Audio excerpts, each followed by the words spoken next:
Welcome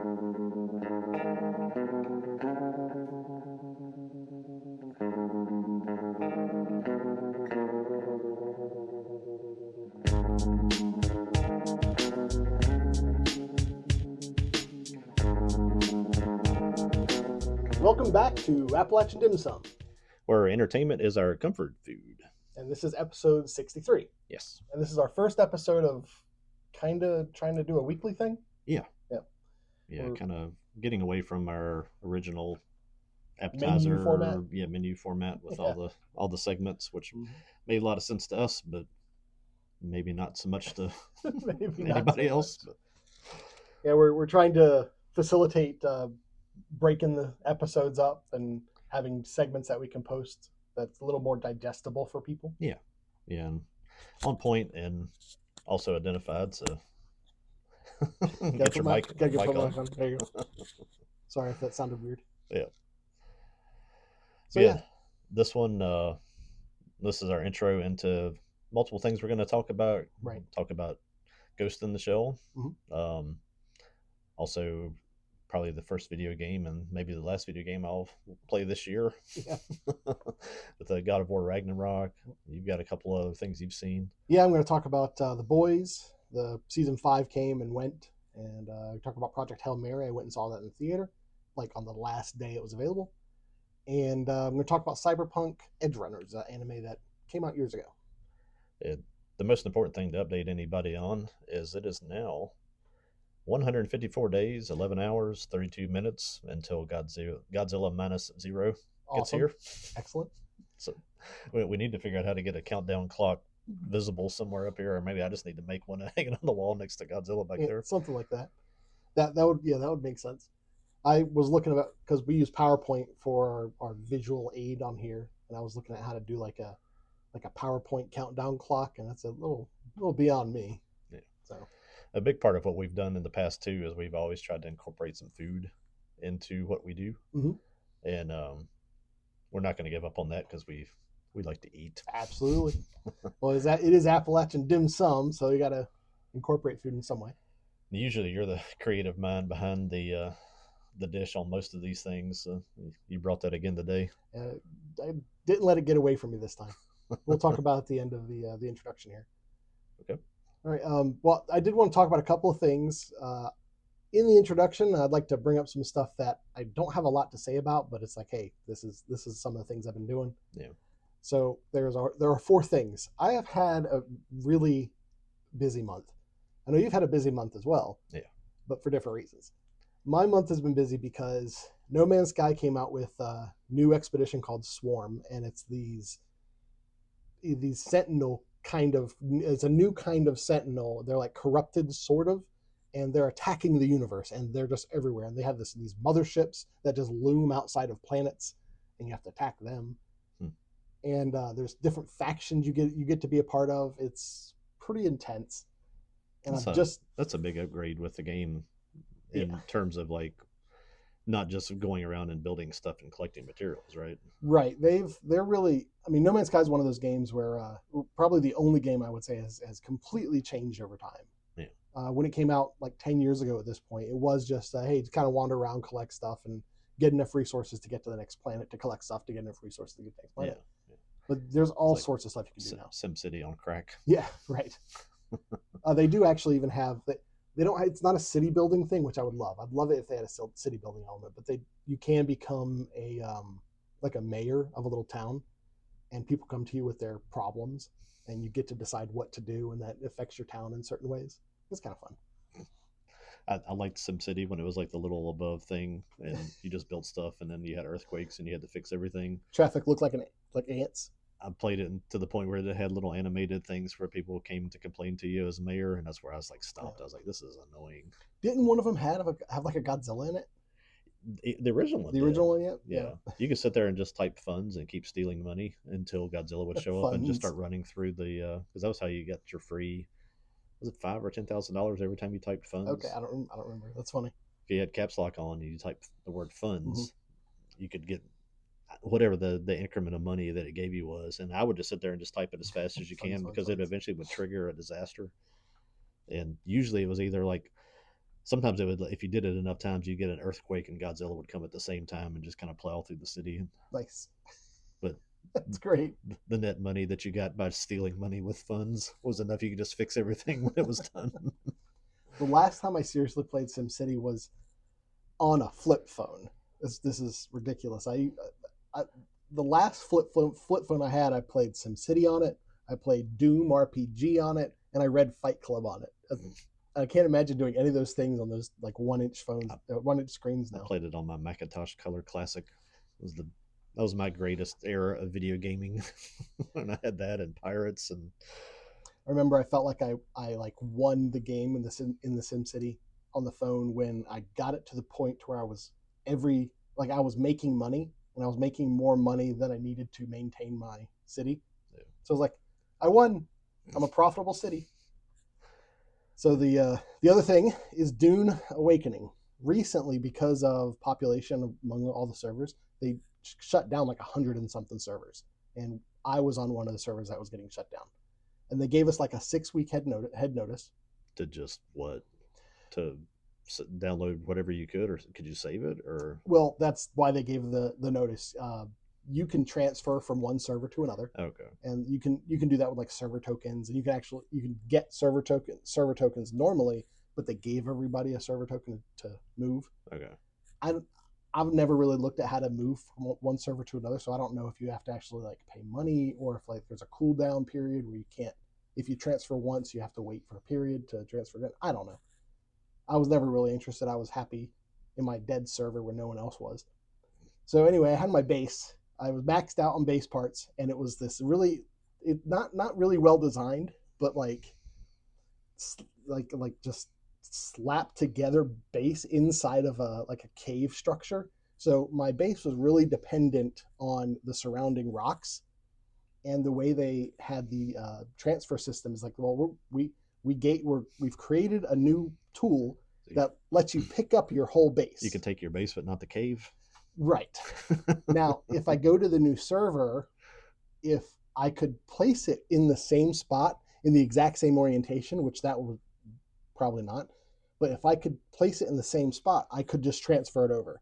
Yeah. But I was like, there's no way, like all of this land that I had claimed for myself isn't going to be claimed by anybody else. Yeah. So I decided, well, what I got to do with my 6 weeks was I started demolishing my base, and I just built a tower, and it just had a bunch of like storage units inside the tower. And so I moved and reconstructed my base into this tower, and I took that tower with me into the new server. And the first thing I did was go to the place where I had it before to see if someone was there, and they were. And so that made me feel justified in all the work of deconstructing my base, because the other part is it all takes resources. And so I could have just said, okay, my base, just abandon my base and go to the next location. Fine, whatever. But I was like, I don't want to leave all these resources behind. So that's what I was doing. Is I was deconstructing the base, putting the resources in the containers. It was like moving day. That took like 3 weeks to do all that. Some of these games I've said for years that I don't want to play these games because it's like a job. It was like a job. Moving. That's why I played one video game in the last year. I had God of War Ragnarok for over a year, maybe 2 years, from when I think my son gave it to me before I even broke the plastic on it, and I finished it, and it's like, I think I'm good. I might look at another video game maybe this time next year. Well, the other 2 games we're going to talk about are 2 games that I started playing in the last month. I'm an idiot. One is called NTE. It's Neverness to Everness, and it's like GTA but anime. That's essentially what it is. Okay. And it's like when you get in a car and you try to run somebody over, you just kind of go through them. Like, it's not violent like GTA. It's a fun game. They're recently they're going to soon have a collaboration with Porsche, so you're gonna have like a branded Porsche that you can earn. And it's interesting because a lot of these kind of games, these live service games, have collaborations, and that's what we're talking about in the next one. But the collaborations are usually like with some sort of property, like an anime or a movie or something. And this is with Porsche. This is their first collaboration, so I don't know if that's what they're going to do going forward. but it's a fun game, so I'm enjoying it. Yeah. The other game I only started playing is Wuthering Waves. I always want to say Wuthering Waves, but there's no R. It's Wuthering Waves. And this is actually a really interesting game. The only reason I'm playing it is they have a Cyberpunk Edgerunners collaboration that starts on the 8th. Okay. And that's one of the reasons I'm going to talk about Cyberpunk in one of our segments.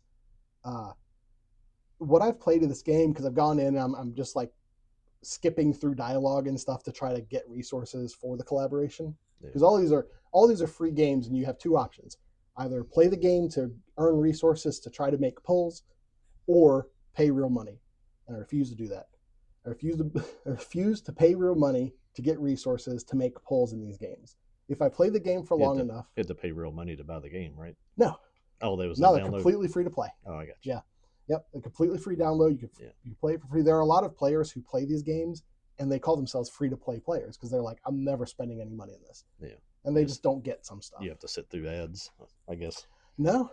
Really? None of these have had ads that I've experienced. Yeah, it's amazing how much money that they make with the fact that they're not actively asking you for any. Yeah. And maybe that's the way to do it, instead of just annoying the customer to death. Just make an enjoyable product and let them actually want to pay you. I'm going to look up real quick, because NTE, here we go. The NTE's revenue on their first day was 14 million. Jeez. Yeah, these games make a lot of money. a lot of people with a lot of spare cash. But it's one of those things where it used to be, they call it pay to win, where you pay and you can get things that make you more powerful. But gamers in general fought against that. They're like, no, that's horrible. Don't do that. And so now it's like pay for cosmetics. So that's what people do instead of grinding and spending their time. They just pay money. Yeah. Whatever. Hey, if your money, do what you want. But I'm really looking forward to the Wuthering Waves collaboration with Cyberpunk, because the city from Cyberpunk, Night City, is like just in the game now, or it's going to be in the game. I don't know if it's going to be like a full scale Night City, but I've seen screenshots. Looks very close, so it might be like a kind of a scaled down miniaturized version. But the fact that there's a whole area that is going to be like Cyberpunk is just Cyberpunk 2077. If they're working together, the programming's already there. It seems like it wouldn't be that hard to just make what's already there included in the other one. You would think, but it's amazing how much game developers seem to like to redo things. Yeah. Like they don't share resources even between games. You're going to talk about God of War later. I remember one of the controversies between God of War and God of War Ragnarok is people noticed that there was a reused animation for him pushing the boat and getting in the boat. They're like, it's the same animation. Like, why wouldn't it be? But people are upset about it. They want him to always do everything like from zero. That's ridiculous. Yes, it is. Yeah. But these 4 games, I have spent a irresponsible amount of time playing this past month. It's not good. I don't have a lot of new things to bring to the show this time, because I went to Chicago for Anime Weekend. Yep. Anime Central, I'm sorry. Then I went from there to the next weekend in Atlanta to Anime Weekend Atlanta, and then we drove all the way back up to go to Sandusky, Ohio for Colossal Con for the last 3 weeks in a row. I've been home 3.5 days in 3 weeks. Right. Didn't you go to the Ark Encounter at some point between all those? Yeah, that was on the way from Atlanta back to Sandusky. We actually didn't even stop through to even resupply on that one, because it would have been too far over and back. Was that your first time ever going? Yeah. I had family that went last year. They seemed to love it. It was great. Spent one day, kind of had to pick and choose what you did, because there's definitely two solid days of stuff, plus other things that are adjacent to it that you could have spent third and probably a fourth day on, which I had no idea that there was that much there. But what was the adjacent stuff? There's a creation museum. There are. That's not in the Ark? No, that's a separate. Oh, okay. I thought it was inside the Ark. It's actually just a few minutes away from it. Okay. separate So it's location. actually a different place. Okay. There's a zip line course and rope course and stuff where you could probably spend all day if you like doing that kind of stuff. That one of the things about being a gamer is I have memories of video games, but my memory is not of playing the video game. It's the thing that happened in the game. So when you talked about the zipline course, I had a memory and I realized, wait a minute, that was in Fallout. That was Kratos right. Coming off the whale and Ragnarok where he zip lines down. In Fallout 76, there's a zip line course. This was a real zip line. Anyway, real zip line. That's horrible. There's a zoo there too that we didn't get to. Okay. So, I mean, it's literally, you could probably spend the better part of a week there. When I go to museums, all the little information cards that are by things, I read them. So that's why I have a hard time playing online multiplayer games. Like all 4 of these games, you can just 100% by yourself, have fun. Yeah. But like games like World of Warcraft and Elder Scrolls Online, which I played for a few years, loved it. Yeah. The problem is when you play multiplayer, you'll go in a dungeon, and dungeons you need other people for. And I'm like, well, I want to read this book. I want to look in this corner. I want to check out this statue for 5 minutes because it's a cool statue. Yeah. And people are just running through. Yeah. Yeah. When I play through video games, I break every little vase. I run to every corner to see if there's something I can pick up. It probably makes every weird looking wall. Can I go through here? Yeah. Oh yeah, I'm constantly like, I'll look up how long does this game take? And it's like 40 hours. I'm like, I spent 75. Yep. That's cool. You think you'll ever go back? Oh yeah. Awesome. Yeah. Yeah, I will definitely want to go back to see the rest of it. But that was just what's a halfway point between Atlanta and Sandusky, Ohio, which is right on the Great Lakes. And it's like, Kentucky is right in the middle. So let's just do that. There you go. A little bit more than halfway, but still. I think it's probably one of those things where if I ever take a trip and it goes by it, I'll stop by. I don't think I'll go specifically for it. It's not really a stop by. I think you do. It's out of the way? You got to plan. Oh, okay. You can't like stop in and be like, oh, go check this out for an hour. Right. You'll get on a cart ride over, or the trolley ride over to it, get checked in, and be like, time to go. Yeah. Take pictures? Oh yeah. I'd like to see some later. Yeah, we took a ton of pictures. Awesome. It was raining. It was raining too. So oh, nice. That's thematically appropriate. Nice effect. I think I texted our kids. I was like, going on the boat, kids. It's like, it's raining here. It's like, if it gets bad, don't worry, we'll swing by and get you. Nice. So I've heard the scale of it's pretty immense. So oh yeah, that's good. Yeah, I think the fact that my wife was reciting to people's when we were standing at the little sign in the middle, that to one side of us was basically you could fit the Sphinx from Egypt. Yeah. And on the other side was like a 747. So wow, it's massive. Excellent. All right, I guess let's talk about our food. Yeah. Okay, so since I'm going to be talking about the boys, I came up with an idea. This isn't what I made. We'll have the picture right here somewhere of what we actually had. The title of this dish is Billy Butcher's Bloody Bacon Baked Black Beans on Badly Burnt Bacon Buttered Bulky Bread. I can't believe I actually got through that. I was amused by the alliteration, so I went for it. It's beans on toast, and I used like a thick toast for it. And I helped out with the blackened part. Yeah. Yeah, initially I was the idea was instead of badly burnt, it was barely burnt bacon buttered bread. Yeah. We don't even have a toaster anymore because we have a daughter that has a celiac disease. She can't eat any bread, and we don't eat very much of it anymore. Just we try to adjust to her diet so we're not sitting there just cramming donuts and bread in her face all the time. Yeah. So we toasted on a baking sheet with the broiler in the oven, and I haven't done that. It is a very good way to do it. I haven't done it enough to have my times down. There's about a 30-second window where it's like before 30 seconds you could use a little bit more, but after that 30 seconds, we pulled it out and it was nice and like tan, and it was like, that's about how I like it. It's like, let's go a little bit longer, put it back in, and when he opened it next time, there was some smoke coming out. And it was like, whoa. That's broiler for you. Yeah. But I thought it was great. I really enjoyed it. The spread was, you said it was butter mixed with bacon fat. Yeah, I took some butter and mixed it with bacon fat, put a little bit of salt, a little bit of pepper in there, and that's what we buttered the bread with. Like the most Appalachian thing I could think of. Yeah, it was really good. That butter is not fat enough. Right. Put your bacon fat in there. But we had it was baked black beans. I thought was appropriate for Butcher, and we used shards of bacon and we stabbed them into the bread, and a little bit of sriracha and ketchup. for blood effect. A little splatter. Yeah, it'll all taste great. Yeah. Yeah.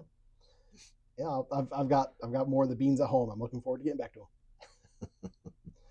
All right. Well, I don't think I've ever thought about using shards of bacon to look like there was like a meat explosion. Right. Somebody get hit with bacon shrapnel. I think I've just figured out how I want to go. Killed by bacon, death by bacon. Yeah.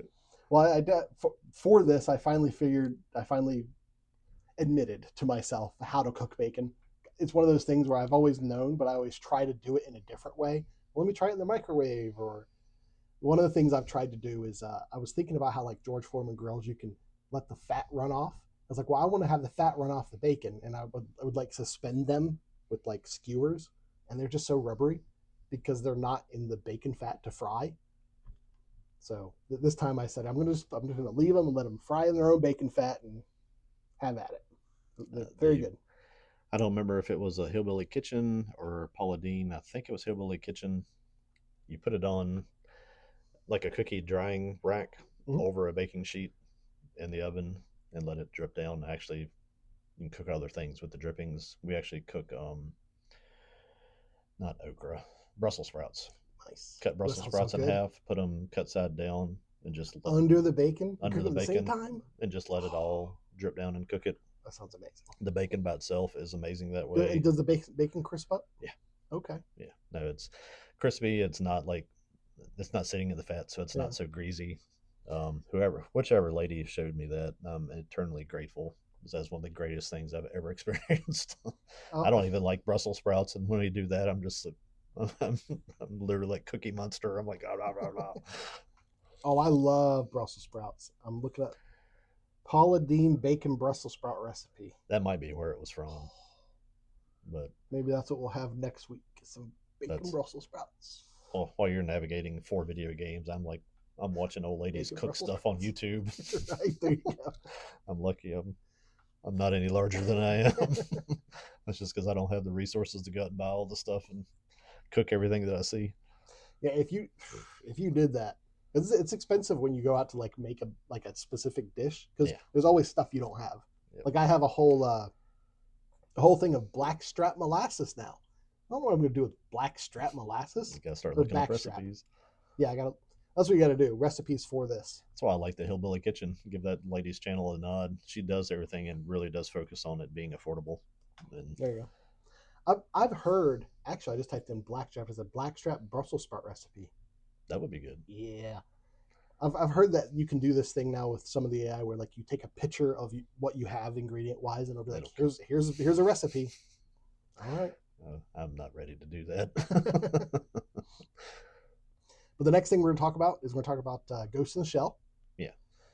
And we're talking about that because we have an upcoming new series. Yeah. Coming out so in excited July. About the 7th. We'll have more July information 7th. On that when we come back to that. All right.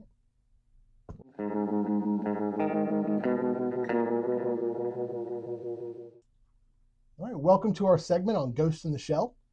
Yeah, and we're coming back and looking at Ghost in the Shell because there is a new series by Science Saru that is coming out in July.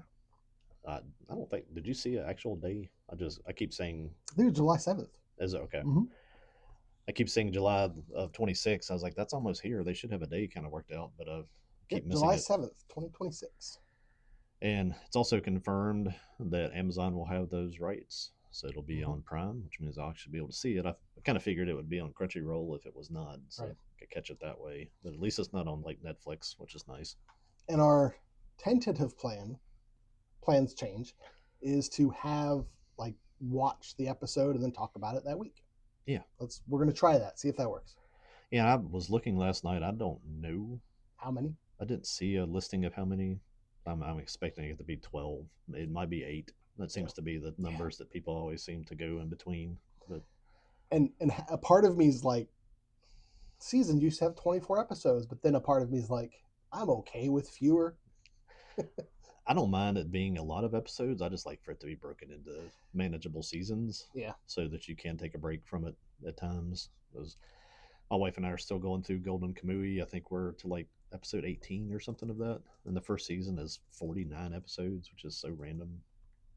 49. Wow, that's a lot. 49. Then it comes back and there's still 2 more seasons, but they're like 12 and like it might be 2 seasons of 12 each. But yeah, so it's looking like it's going to be 12 episodes. 12. Yeah. Yep. That seems to still kind of be the industry standard to try to target 12, and I'm fine with that. I like to see 24 where you get a lot deeper story. As I always feel like when you just see 12, it's like, are they just going to give us half the story and then it's never going to come back and they're never going to finish it? We're just going to be stuck with half of an anime. There's so many shows like that, like the what's the thing you let me borrow Glepnir? Glepnir. That's funny that you said that. I was going to mention that. I've seen people ask about season 2 of Glepnir. That just built up to the point that I really wanted to see where that was going to go, and it was like, nope. What was the other thing where the people could fight by like using their blood? Do you remember that anime? Fight using blood. Oh my goodness, what was that thing called? It was so good, and it just stopped. Jujutsu Kaisen. No, it was way back before that. Dead Man Wonderland? That's it. Dead Man Wonderland. All right. Yeah, that was such a good show. Atmosphere stuff. It's pretty violent, pretty creepy, but it was an intriguing story, and it was like, yeah, let's just stop. That's a shame. I was like, okay then.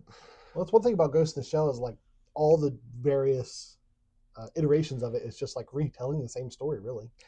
Yeah, or giving you prequel, giving you follow-up stuff too. Not changing, a little bit of changing the lore with one thing, but not much. Well, it's just like, this is one of those anime properties, where there is a difference between like the written stuff and the stuff that they, like the animated stuff. If you take the original movie that came to us in 95, is that right? The 95, yep. Yeah, 95 on the original movie. If you're familiar with the movie, you know that takes you up to a point where it's kind of the end of the story for Major. Yeah.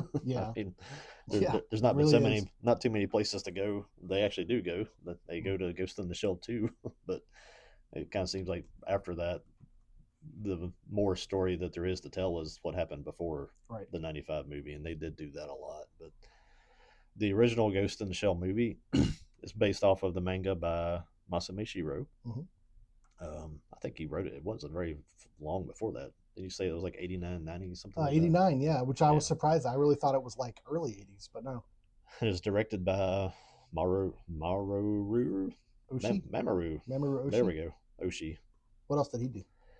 I've got him pulled up here. Is that him? I had it pulled up. There's Angel's Shiro. Egg. Oh, Patlabor. His first thing was the Urusei Yatsura. Oh, Jinro. The Beautiful Dreamer. Mm-hmm.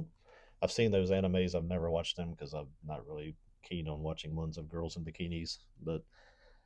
And yeah, the Patlabor, that was several movies with that. Skycrawlers.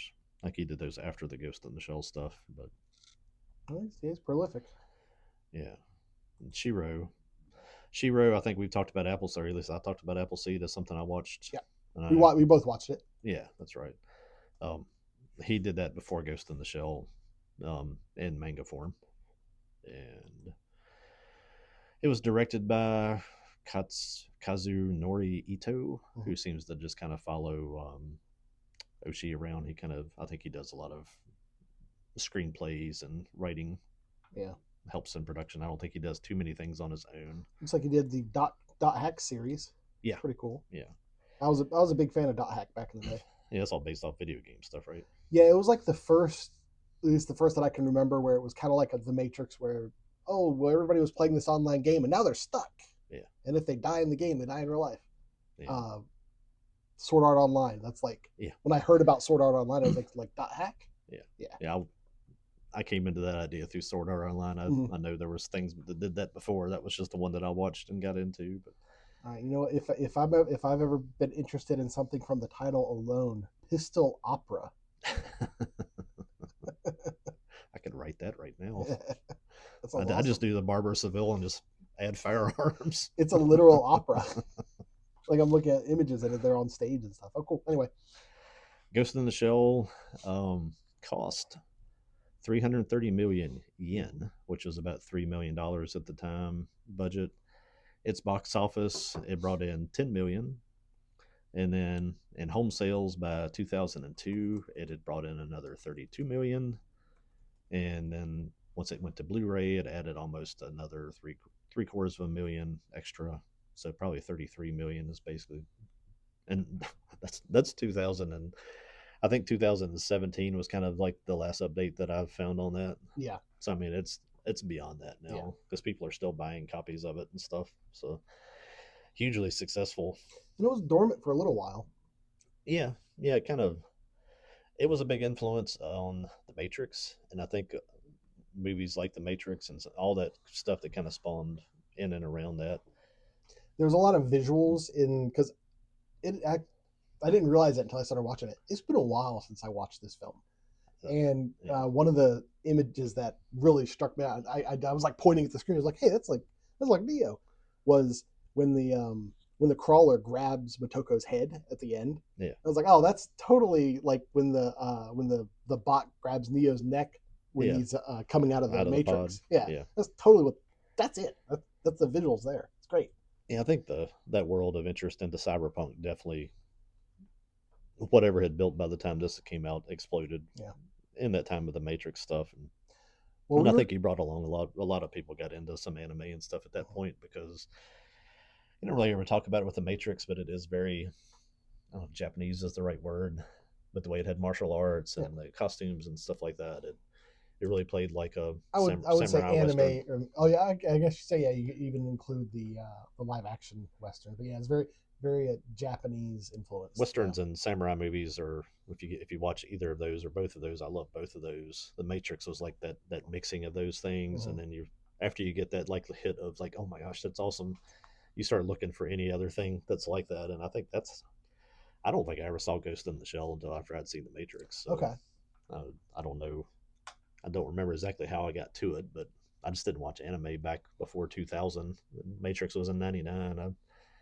Well, I came across Ghost in the Shell because I was going to Funko Land I wanted to get anime, but this was back when like you bought one VHS and it was like 3 episodes of the anime. Yeah.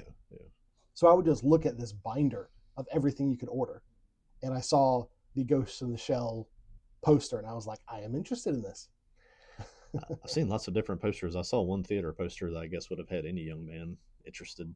Yeah, the one where she's like she's like hooked to wires and. Oh yeah. Not the one where she's in like the fetal position. This is the one where she like has her back arched and wires coming out of the back. Yeah. I brought a little Motoko figure.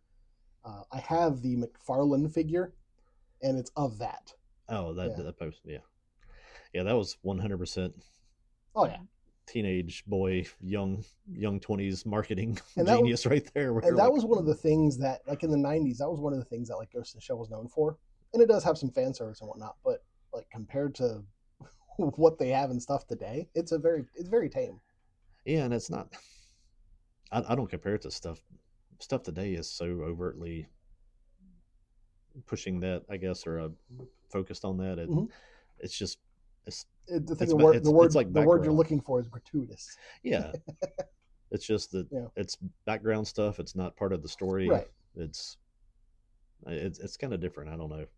I'm not phrasing that right, but I understand. She basically in the film, just so you understand, if you're thinking about watching anime, there is nudity in it. Mm-hmm. She's a cyborg. When she wants to cloak and go invisible, she has to take everything else off so that I guess all the stuff in her body can work, and she puts like a mask on. Yeah, I'm pretty sure her. I've always thought that she wore a skin tight suit, and that was the thermoptic suit. It could be.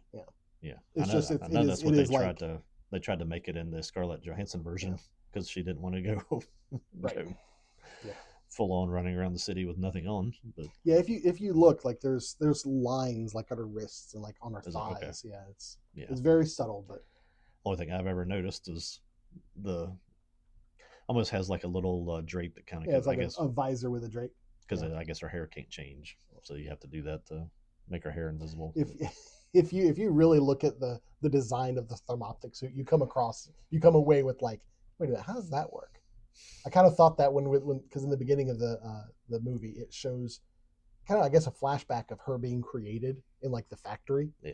And one of the things it shows is her skeleton goes through like a layer of skin. Essentially, it's like this like paint or whatever. Yeah, there's like it's like they're basically like you're deep frying something. You're Yeah, putting batter on it. You know, she's just running through this thing of and she goes through it, and skin sauce. then it like hardens and then flakes off, and then she has skin and hair. And I was when I was watching this time, I was like, how does that hair work? Like the skin I can kind of get, but like it gives her hair too. That's weird. Don't think too much about a lot of this stuff. When you think about the show though, or the movie, that's one of the most iconic things is that that theme song that's playing when the opening part of that. If you hear that anywhere, if you're an anime fan and you know Ghost in the Shell, you stop what you're doing and you're like, it's almost like calling a turkey. Right. It's like, well, what? I know that song. But the basic overall arching plot is Motoko is an agent. She's a cop essentially, and there is this thing called Project 2501 that is called the Puppet Master, and they're like a hacker, and they're creating issues by breaking into systems, different systems for whatever reason. You find out later that it's because Project 2501 is a sentience that has developed, not an AI, but a sentience. There's like in the system. There's a lot, and it's too much to get into in the lore of the stuff. There's a lot of opposing government agencies and things from different countries with diplomats and stuff that are basically sound like they're just going back and forth trying to steal information from each other, trying to stay ahead of each other in technology. The one that the Major works for is Section 9. Section 9. I was going to say District 9. That's an alien movie. That's another movie. I'm not talking about that someday. That's a good movie. The Puppet Master is created by Section 6. Right. And are they the American section, or are they just the different? I don't know exactly. Yeah, that doesn't matter. But it's another competing agency that basically creates this AI, and then he becomes sentient and kind of. I guess he kind of gets out of their control is the shortest way to describe what happens in the story. I just looked up Ghost in the Shell sections, and Public Security Section 9 is the main organization, and they're cyber terrorism. Section 2 is under the Ministry of Health, Labor, and Welfare, and Section 6 operates under the Ministry of Foreign Affairs and focuses on intelligence and surveillance. So they're the CIA. Yeah, yeah. That's one thing I love, and I don't remember which thing I've even seen it in. If one of the series, where some of the background story of the whole thing, where they show like a map of the U.S. at some point, and it's divided in it's different it's different nations, and there's a lot of sort of political and global things that have happened in this whole world that would be fun to dive into, but that's too much to get into for today. We're trying to keep this tight. Yeah. But pretty much 2501 was created by Section 6, and it's seeking asylum elsewhere because it's realized that it's sentient and it wants to be alive, essentially. Like Section 6 kind of had it blocked where it couldn't get out of whatever they had, whatever kind of body, cybernetic body they had it in, or something. And it starts using, and this is kind of where, like, with all the ways AI has developed in our world today, where you kind of see some similarities. Some, yeah. But like the Puppet Master, the 2501 acting as the Puppet Master, starts reaching out to humans, and it's going as far where it's like almost putting people in like a trance state, where it's like wiping their memories and installing new memories with them, use it over the phone lines. Like even the first time she interacts with it, she just hears a voice and she's kind of like, what's that? What was that? Yep. But, and that's the other thing, part of this world is almost everybody in the world has cybernetic modifications. A lot of people are mostly cybernetic. There are some. Motoko herself is just a brain. Yeah. That's all she is. Yeah, and there's a human brain, cybernetic body. A little bit of where they've made enough different properties. There's a little bit of different lore there. I think the base lore is that she was almost killed with her parents in an accident, and they just basically saved her brain and spine and placed her into a body. I guess the government saved her. None of that is covered in this movie. Yeah. I don't know if I think that comes in standalone. Okay. And then they change it a little bit in the Arise series, where I think it's that the mom is killed while she's still carrying her. Okay. So they actually recover her developing brain from inside her mom. That's the two differences I've heard with the two. But either way, at some point she was either a child or a developing baby, and get transferred, basically just brain and spinal column into a cybernetic body that is like super strong. It's like a combat weapon. Yeah. Combat robot. Well, it's a off the shelf unit. Yeah. Like her body wasn't built just for this. It's like they took a unit that was just out in the world and they modified it. Yeah.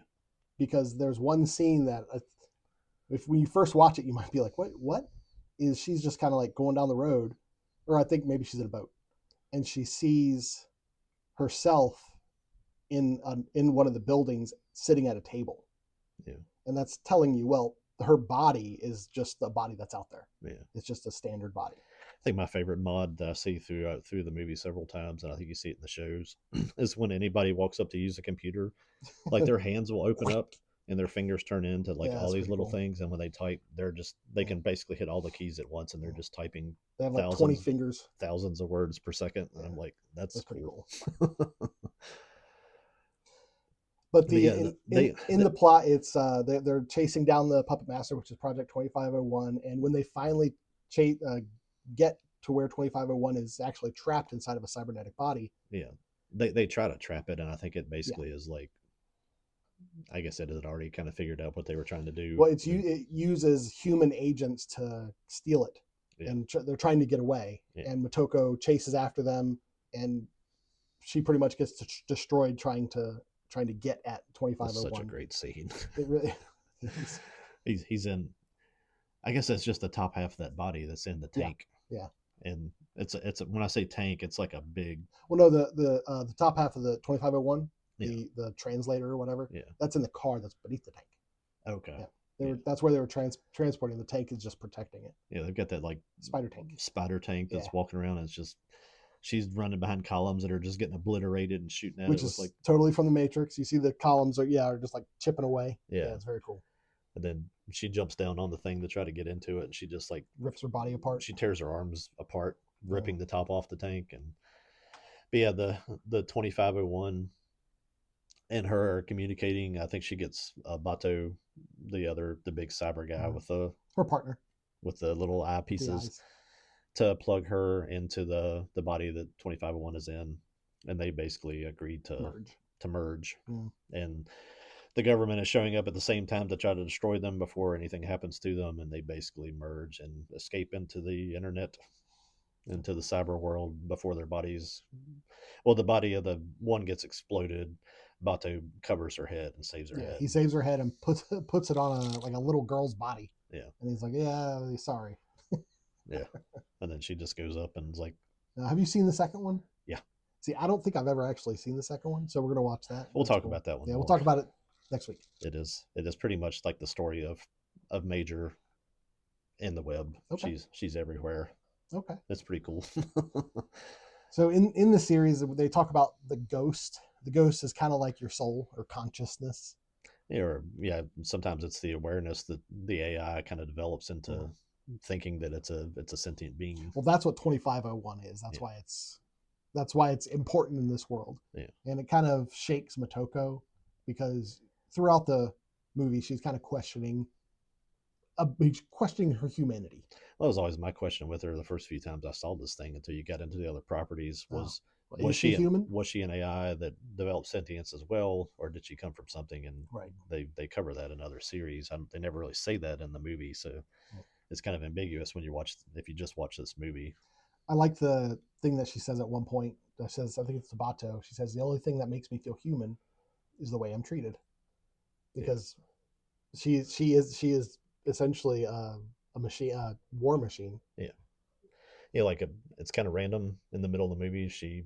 Her escape from all the duties and stuff that she does is she goes scuba diving. Yeah. and because she's cybernetic, she's really heavy. Yeah. And so instead of like using weights to get her to go down to the bottom, she has to use like floaties to get her to come to the top. Yeah. So yes, like I love that effect too. And has to be some imagery that made it into the Matrix where they're jumping from buildings and doing almost sort of like superhero landings. Every time she lands, she just collapses when she lands on. You see it crack. She looks like this, really attractive feminine figure but she comes and hits the ground and just collapse, and she'll cave the sidewalk in. So she's obviously heavy, maybe 1,000 pounds, yeah. Maybe more than that. Who knows? Yeah. And I did watch, because I rewatched Ghost in the Shell, and I did watch 2.0 because you had mentioned you were watching 2.0. Yeah, I didn't realize that the copy I had been altered. Yeah, I was surprised when it first started, because it like starts off 100% CG like for the very first opening. Yeah. And I was kind of on board with it. I was like, this is kind of cool. It's not, I mean, it's early CG, but it's nice. And I said, it'd be nice. This would work for the movie. And then it just goes right, it like switches right to the regular animation. But what? The original thing was that was all animated. Yeah. And they went back through and did a remaster. Of only like CGI that opening things, and then there's a few times where you see some stuff, like some helicopter things flying around that are CG. And there's when you see like the wireframe view of something in the movie, that's one of the things they've changed too. Is before it was like all hand drawn, but then they it's really obvious. That's the only thing I don't like about mixing the two, is it's not like apples and oranges. No. It's like it's grapes and pumpkins. I would not recommend, if you've never seen Ghost in the Shell, track down the original 1995 version. Yeah. If you can get on like Blu-ray or something and it's upscaled to 4K, that's great. But don't watch the 2.0, because the changes between the CG stuff and the animated stuff is just too stark. Yeah. I love the animation style. It's like didn't need the CGI that at all for me. But that was that same time we talked about, where with Akira, where they were starting to kind of shift from hand drawn stuff into computer animation, and that industry was trying to figure out what to do. Yeah. And some people kind of adjusted and kind of mixed with it, and like said, Otomo from Akira was like, "Nah, I'm just going to keep hand drawn stuff," and it kind of destroyed him. So we've discussed the idea of doing a must-have anime list kind of thing. Yeah, this would be on it. Absolutely. Yeah, I think if we did our lists, we just about covered most of the things that would be on the list, because I think that's a thing that you'll see anytime you deal with anybody or talk with anybody that's a big anime fan, is that you're going to have that shared group of stuff that you all love. And most of the stuff we don't even have to ask. I mean, it's just, I think we naturally have gravitated towards the same stuff because it's the best stuff. And I do think this would be an anime you could show to somebody who's never seen anime. Yeah. I don't think anything's too like weird or out there, and especially because how much Ghost in the Shell has influenced our media over the past 30 years. Yeah. The themes in it at the time, back in the 90s, like before The Matrix, this was like novel. This was new. It's like people never, aside from like Neuromancer, which apparently I've never read Neuromancer. I'd love to, but apparently Ghost in the Shell was kind of like the Japanese response to Neuromancer. That's how it's seen. Okay. So, hey, this is was much all more new back then. This is much more accessible than something like Akira. Yeah. Akira, you're going to get into it and be like, well, this anime stuff's weird. I don't know if I like this. If you like, it's weird to say that this is more grounded, but yeah. If you like action stuff, you like police stories, you like even kind of espionage, military stuff. This is it's not a super detailed story. It's pretty straightforward. It's easy to get into. It's easy to rewatch. It's very, very rewatchable. I've watched this thing I don't know how many times. That's one of the things that struck me when I was watching this again, was that like I could totally see, I know we'll talk about the live action in a few weeks, but I could totally have seen this just if this was a live action like back in the 90s. It totally could have been made back then. Yeah. And like I said, I guess what followed this was a standalone complex series. Yeah. And then they did the Arise series, which is supposed to be they sort did of like standalone complex second gig, which is like second season. I thought that last 2047 standalone came after that. Maybe. I think it did, because that Arise stuff has been around for a little while. Okay. I remember seeing advertisements on cable for like, there's a new standalone complex. Like, oh, cool. I've never seen any of that. And then this series that's coming, I don't know, does it look to you like it's going to be like very young versions of all of this? I mean, I think they're probably going to, because we were talking about how like the Ghost in the Shell film, this one is almost like the end of the story from where all the other stories are.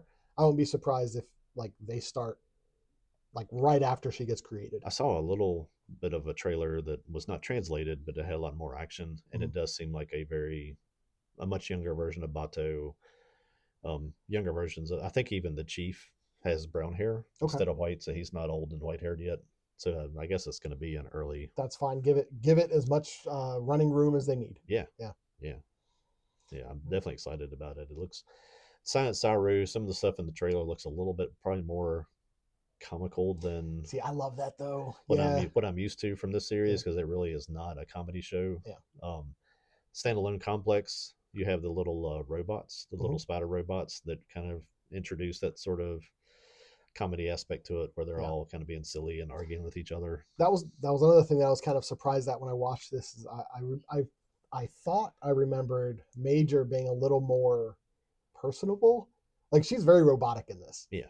And when thinking back about Ghost in the Shell, I don't know if I'm thinking of some of the series or what I'm there.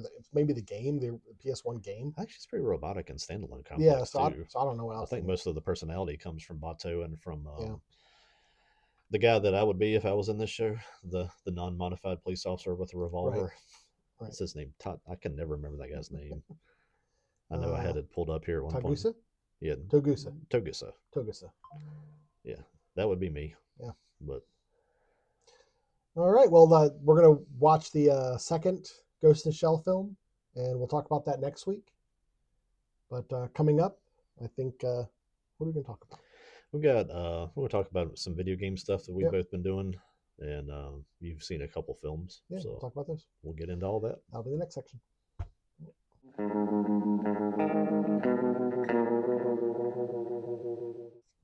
All right, welcome to our discussion about Project Hail Mary. Now, you haven't seen this. No. So I'm going to be talking about it. I did go see it in the theater, and this was one of those films where it was like the last day it was being shown, so I snuck in there and I was by myself. That is now my favorite way to watch films in the theater. We've had this on a list to do, and kind of wanted to see this, kind of wanted to see the Michael Jackson thing, and I saw that. Just got to the point I was like, we're fine to just wait for it to get to something else that we can catch it on. Yeah. The Jackson movie you could see anywhere. Mm-hmm. This probably would have been nice to be able to catch in a theater, but it also would be nicer if we had a nice theater in Roanoke, and we really don't. So yeah, no, we don't. I think the experience in my basement is just as good as driving into Roanoke. But this is written by Andy Weir, by the guy who wrote The Martian. He also wrote something called Artemis, and he wrote Project Hail Mary. Now, he did write like some short stories and stuff before that, but like The Martian was his first like big published novel, which is I have some thoughts about these guys to throw into something at the end. Okay, but let's save that. Sure. The budget for it was $200 million, and worldwide gross was $678 million. Yeah, and still counting. I'm sure. Still counting. Yeah. Well, I think it's on streaming at this point, I believe. Do you know what it's done overseas? Like, has it opened in? Well, 678 was worldwide. Okay. Because one of the things I was hearing as we were traveling back and forth, and where in that 3-week span of driving, I don't remember at this point where it was, that they were talking about Michael Jackson's movie and how much it had already earned, and that it had not even opened in Japan yet. Oh. And I was like, good gracious, that movie's going to like triple what it's done once it opens in Japan. I saw something about the Michael Jackson film where they're talking about it opening in Russia, and because that was one of the places he went on tour that was really huge for him. Yeah, in Japan. You never hear about movies opening in Russia. Yeah. Yeah, it was the same way. I think there was a couple tours where he just stayed in like Japan and toured. Yeah. So he had a huge following there, but yeah, 600, 700 million, you said already? That was worldwide gross. Domestic gross was 342 million. Yeah. So it was about split pretty evenly. I mean, easily. I'm sure when it gets to sales and streaming and stuff, that thing will go over $1 billion. Yeah. Andy Weir's pretty much he's got a ticket to ride, so he's good to go. Yeah. So the basic plot, this is going to be very light spoilers. Is Earth is cooling, and apparently it's because all the suns that we can see are dimming. They're starting to die, and they find this like trail of what is called the astrophage going to the sun, and it's like this like microbe that's eating our sun. It's a space microbe, and it's an alien, so it's a single-celled organism, and it's like, hey, this is amazing, but it's killing us. Yeah. And it's going to be a couple of decades before Earth dies, and they got to try to figure something out. And Ryan Gosling plays Ryland Grace. He's a molecular biologist, and he's pretty much the person that kind of figures out like what they can do. One of the things he figures out is he figures out how to replicate the astrophage. Like he can make them reproduce, force them to reproduce anyway, and that allows him to turn them into a sort of fuel. They have a new like drive that allows them to go farther in space than other drives have before. And the reason this is important is they found one sun that isn't dying. And they're like, well, we need to go to that sun and find out why it's not dying.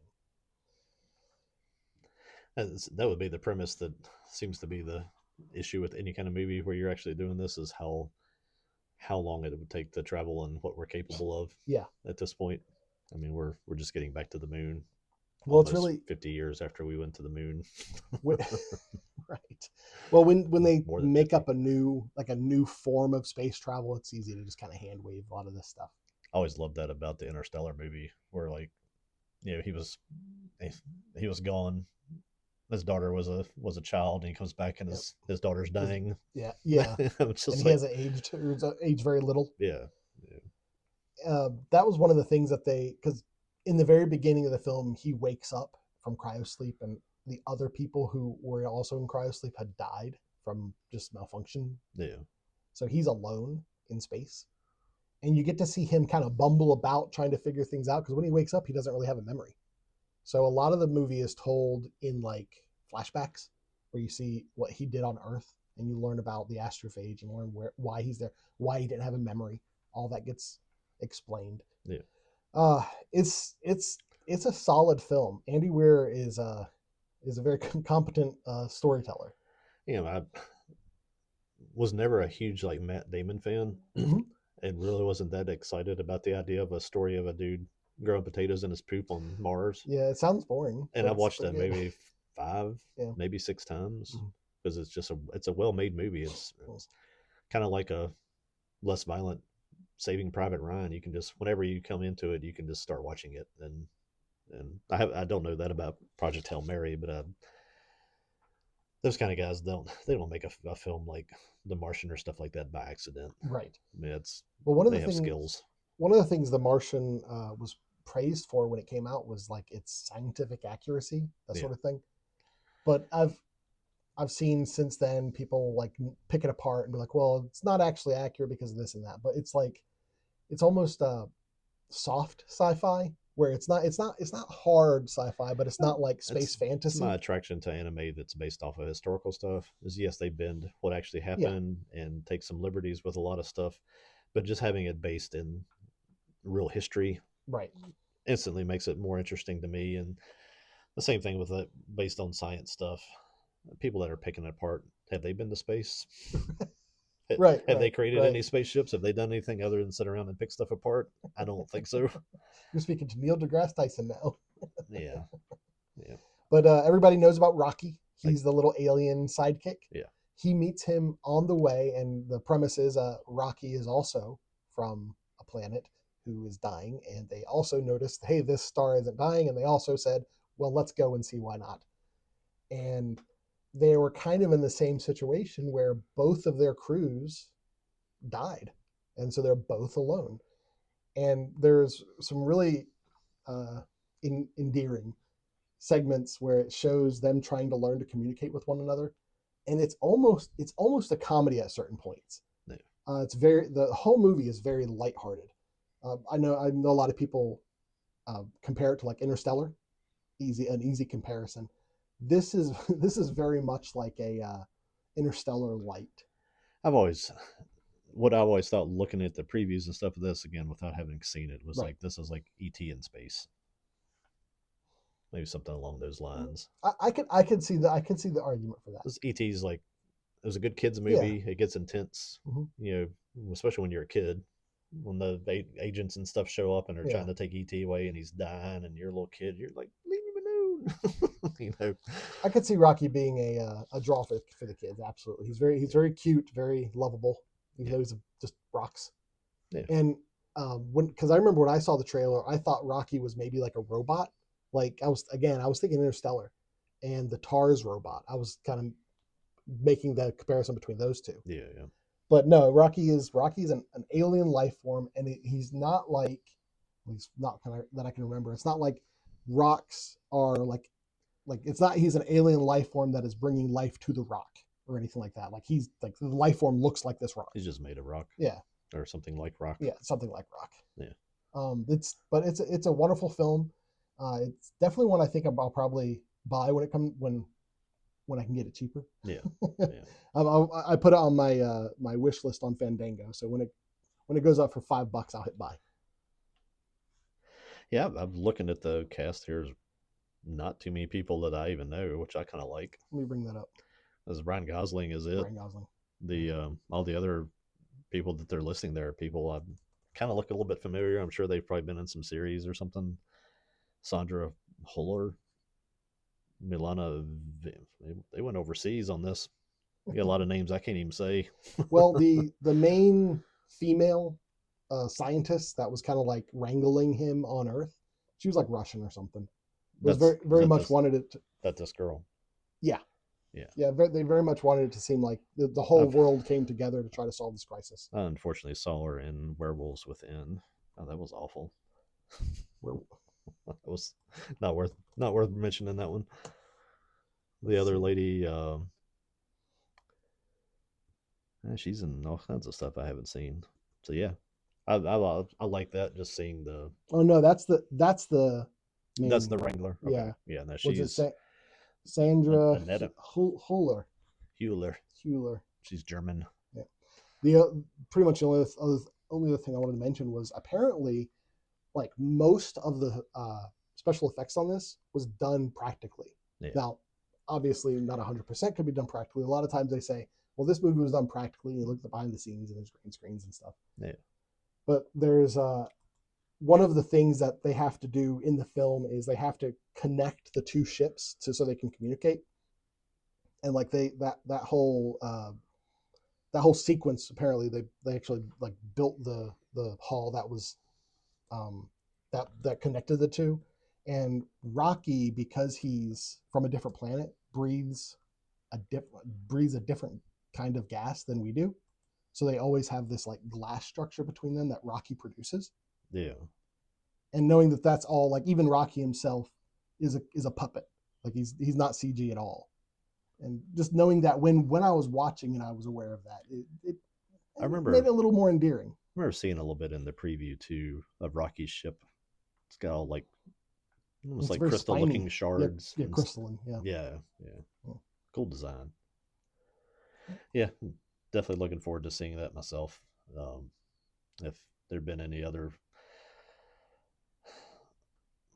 circumstances where we weren't just in the middle of so much stuff, I would have already have seen it. But it's understandable. We'll catch it around. All right. I'm sure it'll be. I don't know if it'll go Prime, HBO, Netflix. Who will do it? But I'm sure it'll be a Walmart Blu-ray for $15 at some point. So. Yeah, it says Amazon Prime Video. Well, if it goes to Prime, that's awesome because we'll get it. And I won't have to pay for it or won't have to pay any extra for it. Right now, it's just to rent or buy. Yeah. So, yeah. Cool. Anyway, all right. Well, the next thing we're going to talk about is going to be God of War, Ragnarok. Yes. All right.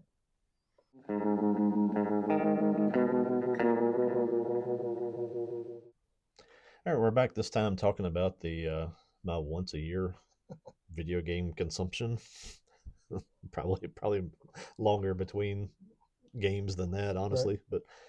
But I finally started going through God of War, and that's why I don't play many video games, because once I start, it's all I want to do. I want to play through the story. So I neglected lots of things getting done before we went on this last series of trips to get through God of War. God of War Ragnarok, not the original God of War. I played that as well. That was 2018. Did you play it back then? When did you play it? Pretty close to when it came out. I think we waited. Yeah, we probably waited a year. Okay. Or so, just save the price. Pre-COVID or during COVID? It was pre-COVID. Okay. Yeah. God of War Ragnarok came out in 2022.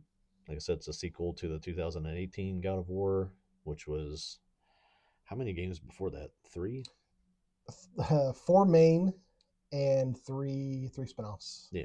So a lot. Yeah. All kinds of stuff before then. All of that was Greek. Yes. And then he comes in God of War 2018 is about, it's like a sequel series to the original series, and it's about him going north and dealing with the Norse gods and the Norse culture. Yes. Yeah. This took $250 million to develop and market, which I had no idea that much money was going into video game stuff. I'd look at a lot of movie stuff. I don't look at video game stuff. Yeah. But you can see why this thing has 1.4 billion combined revenue. They would not separate it from the 2018, so that's the two games. Right. Okay. Yeah, I hate that they do that, but okay. But why they wouldn't separate it, who knows? Individually, this thing sold 15 million units as of the end of 2023. And if you think, I did a calculation of like $45 for a game, mm-hmm. Came up to 600 million. So it did probably that plus or minus on its own. Just to kind of give you an idea of where modern video games are, GTA 6, not out yet, coming out, is estimated to cost between 1 and 1.5 billion to produce. Wow. That seems to be pushing it because this game, it's not like you're having to adjust for a major economy, but from 2022 till now, that's 1.4 might be 1.6 or 7 now, but still with inflation or whatever. GTA is an outlier. Most video games are in the like 100 to 300 million, like most AAA games. Yeah. But GTA 5 generated worldwide nearly $10 billion so far. So GTA is in its own league. Yeah. It might be at the point where it's like we can make a bad Disney movie now because we have such a mountain of cash from all of our theme parks and stuff. We don't care if this makes any money or not. Yeah. We need to spend money for a tax write-off. Right. We'll hire just lots of extra people and pay them as part of the production and launder money through that. But I really enjoyed the game. I love the style of the game. I love 2018's God of War. They're beautiful games. They really are. Beautiful games. I say that at the beginning. I'll get more into it as we talk about it. If you care about Norse mythology, you need to either figure out a way to tuck that aside or just don't play it. Yeah. The thing that my bigger complaint other than that is the amount of cutscenes and cinematic stuff. I like playing the game. I really got tired of sitting there waiting for people to just run through all these cinematic scenes. And a lot of times I'm playing at night after everybody goes to bed. So I'm like, I got an hour and a half to play. You fight through your thing to go do it. And then it's like, do I do this? Do I walk through this door? Because it's probably going to be a cutscene. You walk through the door and you go into 27 minutes of stuff that you can't stop in the middle of. And then at the end of that, a new enemy comes and you have to fight it. And you're like, man, I shouldn't have gone through that door because now I'm up for, now I'm up for another hour and a half for basically 10 more minutes of gameplay. 270 minutes of cutscenes in this thing, which is 4.5 hours. There are 210 cinematic scenes and additional 1.5 hours in side quests. So, and they recorded 15 and a half hours of recorded dialogue for this thing. And that's all just stuff that you just watch. That doesn't count you playing or anything. See, I've always wished that at least during those segments, give us something to fiddle with. Like let me move the camera around, or like if I move the stick, have him move his head around or something. Yeah, just make it a little bit interactive. I don't want to say it spoiled the game because I really enjoyed playing the game, but it got to a point where it was like, oh my goodness, I was like, I've got to sit through another. It's like just tell the story, get to it. Do you know how long you played it? I have no idea, because that was one of the things that I haven't played it yet. I don't know what the gameplay is. I think I looked that up and saw that it was maybe 20 hours of gameplay, something in that sounds right. I'm not sure if that's accurate or not. I probably extended that by going around and trying to open up everything, hit every little base that I see, see if I could shoot anything off a cliff, kind of thing. Can I hit that bird? Yeah, I threw lots of spears at animals. Right. I know. It seemed like at one point you could actually throw stuff at creatures and stuff in it. I know. I was playing it last night, going through trying to get a couple of the last things completed to I don't think I'm going to get to the 100% completion. I just don't think I have that much dedication. But I tried to target like a bird that was flying in the background, and like your targeting reticle goes away when it gets to the bird, so it doesn't let you shoot at it. Right. So, are they Odin's birds again? There's Odin birds. That's part of what's one of the side quests. Yeah. You have to go get all of them, 45 or 48 or something. I kind of enjoyed that. It's tedious, but I enjoyed it. The cool parts of this game is a lot of the armor and weapon stuff. Like if you get all the birds, you get a set of armor that are like the Raven's Tears armor and arm guards, and then like I forget what they call the middle thing, loincloth, but it's like it's another armor piece. Crotch armor. Yeah. You still got your Blades of Chaos. You got your Leviathan axe that was a new addition in the 2018 game. Right. They add one more. That was his wife's Faye. They add one more thing. They add the Draupnir spear, so it's like a Spartan spear. Okay. And you can actually throw it and do a ranged attacks with it. Is it satisfying? Because that was one of the things about it is. About the axes. It was just zook. It was really satisfying just to throw it and have it come back. Yeah, especially with the Leviathan axe too. They have things where you could throw it and like you'd be in the middle like spinning around and it would come back and hit people and you catch it and like just redirect and throw it again. Nice. There's a lot of combo moves with it. The coolest thing with the spear is that if you do like the light attack, it leaves like this little thing that looks like a sparkler sticking in something, and they stay there. And then when you slam your spear on the ground, you could have 30 of those around. They all ignite. Oh, that sounds satisfying. Go off like firecrackers. So I've in my gameplay wasting time, I've like made like designs in the ground, throwing little spears and then set them all off and watch it go. That's a typical thing for gamers to do when you can leave bullet holes in things. You like write your initials. Yeah. Tons of armor you can craft. I haven't crafted all of it. Mm-hmm. I played the majority. You kill a giant bear at one point. So I played the majority of the game in the black bear set. So you had like this big black bear fur and stuff. And it actually was really defensive. It was pretty cool. I shifted. There's a lot of dragons in this game. I shifted to the dragon scaled set because it looks really cool too. It's got like things that come. It almost looks like Fire Nation from Avatar. Nice. I don't think you had the kind of dragon stuff in 2018. I think there was some dragons, but in this one, there were dragons in 2018. You had to free them or something. There's a bunch you get to fight in this, which is really cool. There's the Nihog, which guards or eats at the tree of whatever Drazzle, right? The tree of life thing that everybody lives on top of. I can't remember the name of that. It's not you Drazzle. I don't know. Tree in God of War 2.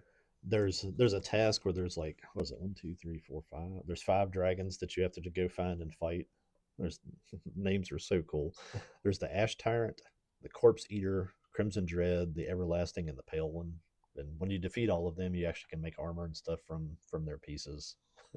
That was awesome. Yeah, and it's not just like on the ground fighting too. There's scenes in this one. I don't remember that in 2018 where like they'll go up and fly around and you can try to hit them, knock them out of the air. And of course they come in strafing you with flames and stuff like that. Nice. The massive mystical tree connecting the 9 realms is Yggdrasil. Yggdrasil. So what you're trying to tell me? What you're trying to tell me is you come from Scottish and Irish descent. There you go. Yeah. I think I can say a lot of the Scandinavian stuff. I think it's in my DNA. But no. There's a Dreki. They're like alligators. Those are cool. There's like some that have lightning and ice and stuff attacks. And there's drakes that are like these big wingless, almost sort of like tank dragons. There's a super cool sequence where it's a Lingbacher. The what? It's a Lingbacher. It's a big giant like whale that's like chained in the middle of this lake. Okay. And you run around and fight and work your way through all the stuff that's basically just on his back, and you break him free. And that's kind of sounds like, oh, that's awesome. I'm looking at a picture of it. Yeah, it's like that turtle. Yeah. Like that the world is on. Yeah. Okay. Yeah. There's a lot of like, that's so cool. That's the coolest part of the game, I think, is the scale. Like if there's something supposed to be giant, they've got it worked out to where you actually get. They don't take something that should be giant and minimize it so you can fight it. Yeah. You know, if there's a giant thing there that's supposed to be huge, the size of like a city, then it's like it's the size of a city. And you've played Shadow of Colossus, right? Oh yeah. Yeah. The idea of like a thing being a level is cool. Yeah. A living thing being a level. Yeah, you have to like you're going out onto its like fins and stuff and breaking these like huge chains, and every time you do it, it starts doing a water spout and stuff. So cool. Negatives. The Norse accuracy in this game is all over the place. It's wearing the Norse as a costume. I don't follow video game news. I didn't realize there was as much controversy with this game as there was when it came out. I saw that it came out and I'm like, that's cool. I'll probably play it at some point. That's all the attention that I paid to it. Yeah. Apparently there were people having strokes over this thing when it came out, and if you really want to, that's like, almost any game at this point though. I kind of figured at this point everything that happens, it doesn't matter what it is. There's people that have made an industry out of reacting to stuff and saying, look how stupid this is. That's exactly it. There are too many people making too much money off of being angry about video games. So this is pretty this is pretty justified. If I was like a Norse or into the mythology or any like that kind of history, this game would have ticked me off. I know a lot of it because I've read it for fun, but it's not one of those things that I'm like, I must guard with my life kind of thing. I don't know if God of War ever claimed to be historically accurate is in the word. Mythically accurate. If you have the gods of Greece fighting the gods of the Norse era, then just let them. That's where the point where you're smashing toys together. Exactly. Yeah. And since I think since the very first game, there was like art in the first game that was alluding to like the Egyptian gods or something like that. Yeah. So like the idea of all these different pantheons working together has always existed. Yeah. Yeah. It's a cool idea. We'll get to what else is coming here lately. It would be cool if they would stay with that and not go into the other directions that they're going. We'll talk about that and go into outro. Go into Egypt. Mm-hmm. Maybe even go into like Asia with like Shinto and Buddhist type stuff. Yeah. That would be kind of cool. Well, Kratos was in the first games. Because did you ever play any of the ones on the PlayStation 2 or 3? I played the first two. Okay. And I bought the third one, and I still have there was Ascension after that. I still have the third one upstairs, and I've never played it. Okay. The third one really is the one that introduced like the big like characters that you would like walk on and stuff like that. I think was that PlayStation 2? That was 3. 3 was on 3. Okay. I must have been re-released on 2. I don't think so. I've got a version of it that I've never had a PlayStation 3. I've had a 4 and a 2. It was released on 4. Okay, I've got that. So you have that. Yeah. But I've never. I think I got that. Like you literally walk past like a GameStop or an FYE, and it was like in a bin for like $5. I'm like, sure, why not? But the what I wanted to mention about that is the original series was all about Kratos just being mad at the gods and wanting to kill them. Like that, his whole motivation throughout the entire series was like, "You're a god, you're gonna die." Yeah. And he just kind of gives that up. He kills all the Greek gods, and he's like, "All right, I'm done." And then the gods come after him, kinda. Yeah. So he gets pulled back into it. Well, that's the whole idea of this one is that, and I don't remember the circumstances that Baldur, which is one of Odin's sons, comes down. Yeah, I forget why they. And he kills him, and that's basically the impetus for this whole game. Right. Is that he? But killed I forget why Baldur even cared. I don't remember. I forget.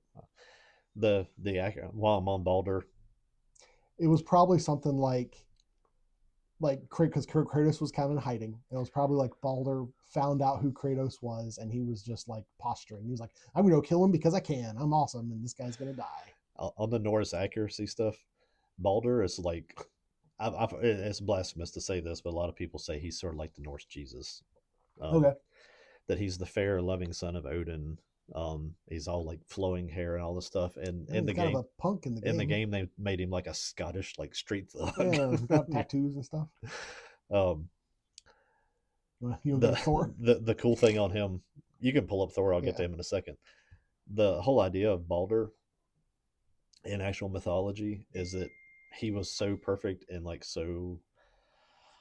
I'm not sure what the other word is. He was like invincible. That it became a pastime of other gods to like throw weapons at him and watch things bounce off of him. Okay, well, he like healed and stuff, so yeah. They bounce. You couldn't damage him. You couldn't scratch him. But the one thing in the whole storyline is that in whichever girl is doing stuff with like all the plants and taming all the plants, she doesn't poison ivy. No, I'm kidding. She doesn't bring in mistletoe. So mistletoe is a thing that is not part of this connected realm. And of course, Loki um, comes up with an idea. He makes a dart out of mistletoe, gives it to another character. I can't remember who he gives it to. Gives it to Hode, um, which is a different character. We won't need to get into all the mythology. Tricks him into throwing it at him, and it pierces him, pierces his heart, and kills him. So that's the whole. That's who Balder is, and the whole. He's like the guy that everybody loves, and Loki. You saying that made me realize, wasn't it that Balder wanted to die and he thought Kratos could kill him?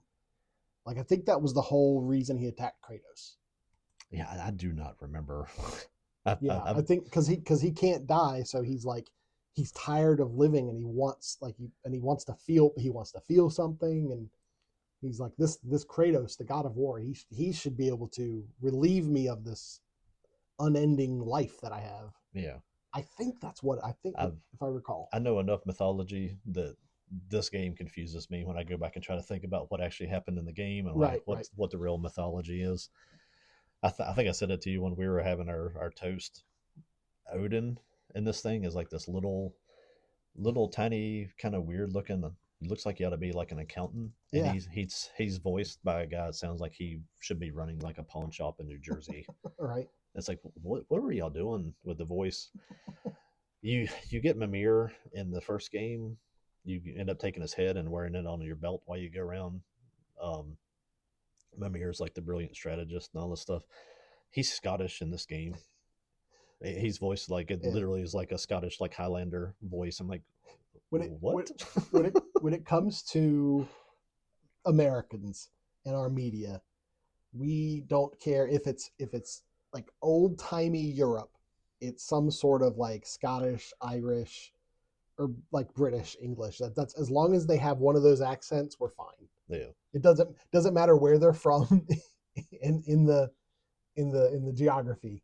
As long as they have that accent, that's good. Heimdall, you would know, he's Idris Elba's character in the Thor movies. Okay. He's the guy who Rainbow can see Bridge. everything. He can see forever.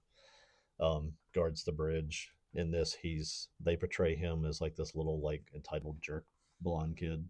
So I mean that part physically, he actually was a little blonde kid in the mythology, but they turn him. He's like the protector of the realm in the mythology. He's the arch enemy of Loki. He knows that Loki's always up to things, trying to keep him. Yeah, I imagine you can't really try to be a stickler about the mythos if I think you're what they try to work into Marvel this too. So this little guy comes in. Names. This guy comes in, or Atreus is Loki in this game. Spoiler for 2018. He's becoming the. They're trying to keep him Loki from becoming the actual Loki, the god of mischief, all the stuff. They do kind of like tie that back in when Heimdall meets Atreus in this. He hates him, so that part's actually kind of right.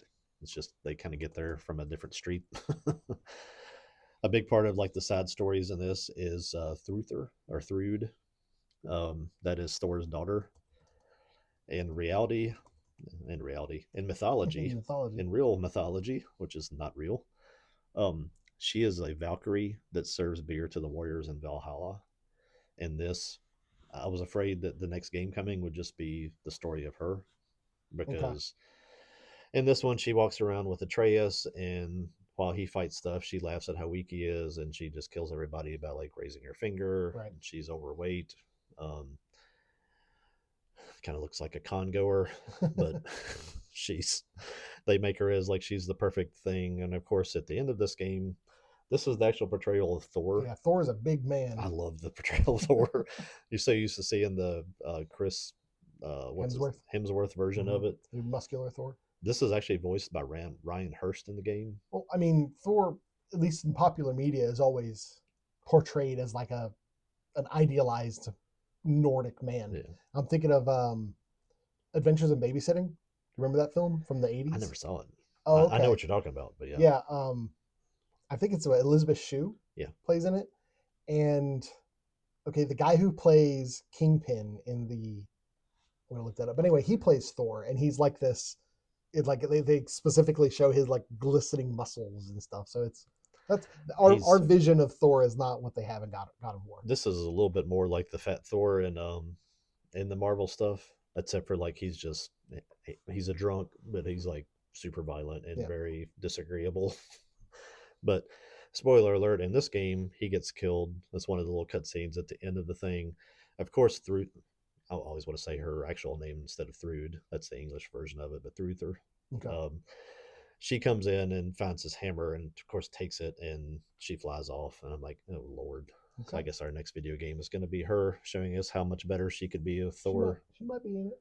But there was that little twist in it, which I wasn't a huge fan of. I think the one that made everybody mad was Angrboda.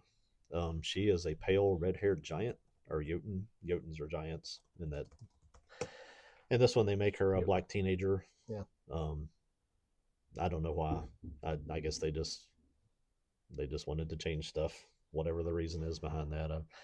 I think a lot of times it's just that they're like, we need to have this. We need to have representation. Yeah. I'm like, okay, then make a game about that group of people that you want to represent. Then instead of making a game about Vikings and changing all of them. But does it? Because with the God of War game, like Atreus' mom is Fae and Fae's a giant, so Atreus is half god, half giant. Like, what is the family with her? With who? No, with Angrboda. Angrboda, yeah. In this game, she has a grandma that's a giant that's like out of control, and you have to go and convince her to stop being mad. Okay. I guess I don't. That storyline was just. It seemed like so forced into the game. It was just like a little side thing that was like, I don't know why I'm doing this, but here we go. Well, there's all sorts in the wiki. There's all sorts of spoilers. Atreus, parentheses, future lover. Yeah. Oh. Yeah. Kronos, future great grandfather-in-law. Oh, I guess that would make sense because Kronos is. Yeah. Okay. Yeah, he's one of the Titans. Yep. But anyway. But yeah, despite all of that, it's a fun game to play. I think we're talking about this during lunch too. We know with like movies that you have to, if you want to be eligible even for like a award consideration, you have to fit all this diversity stuff where you have to have so many people of this color, so many people of this weird sexual thing, or if you can't work them into your slots as an actor, then the people who make the movie have to be a percentage of it. Right. And it's just like, I don't know if video games do that or not.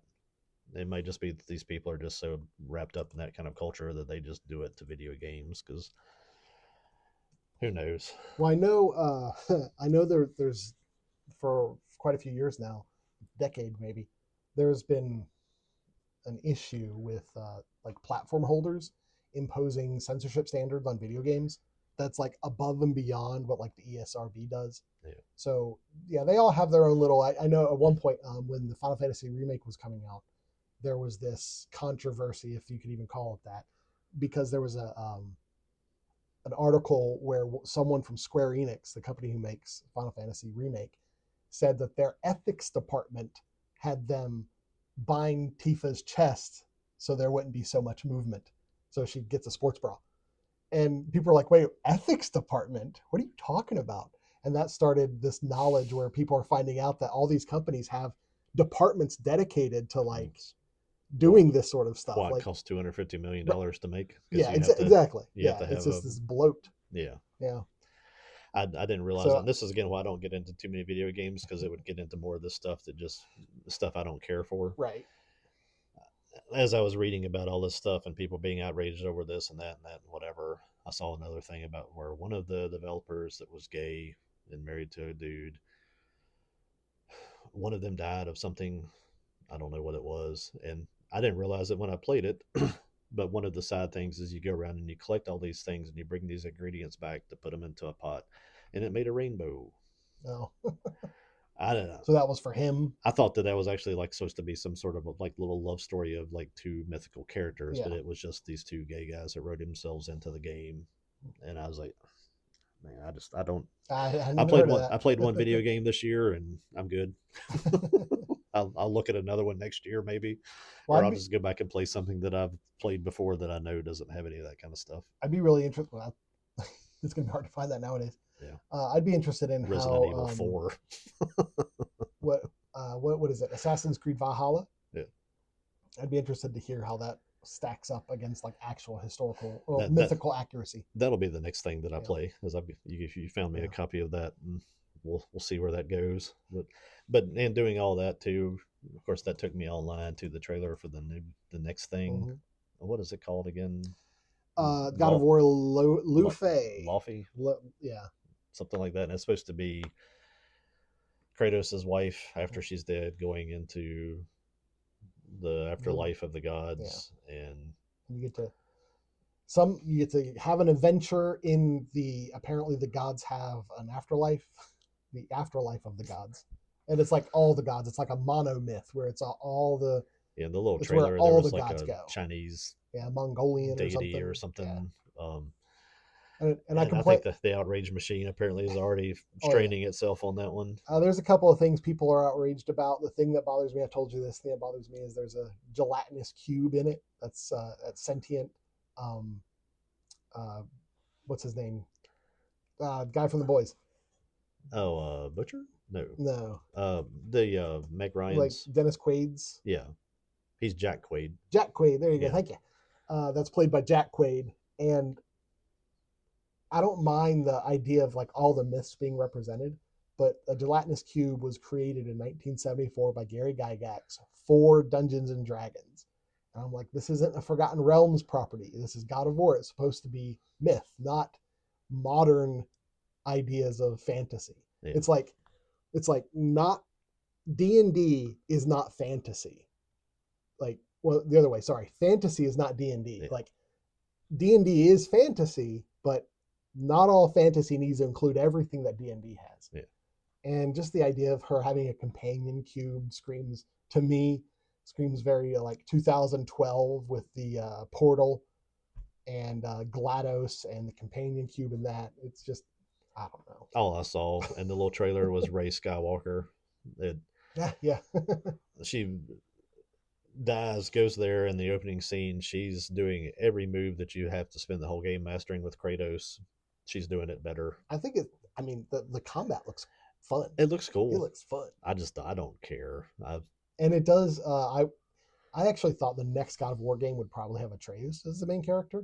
It would make sense. And the combat that Faye has, I guess, could work with Atreus because Atreus is a smaller framed person than Kratos is.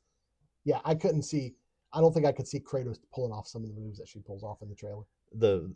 I wouldn't care about any of that stuff.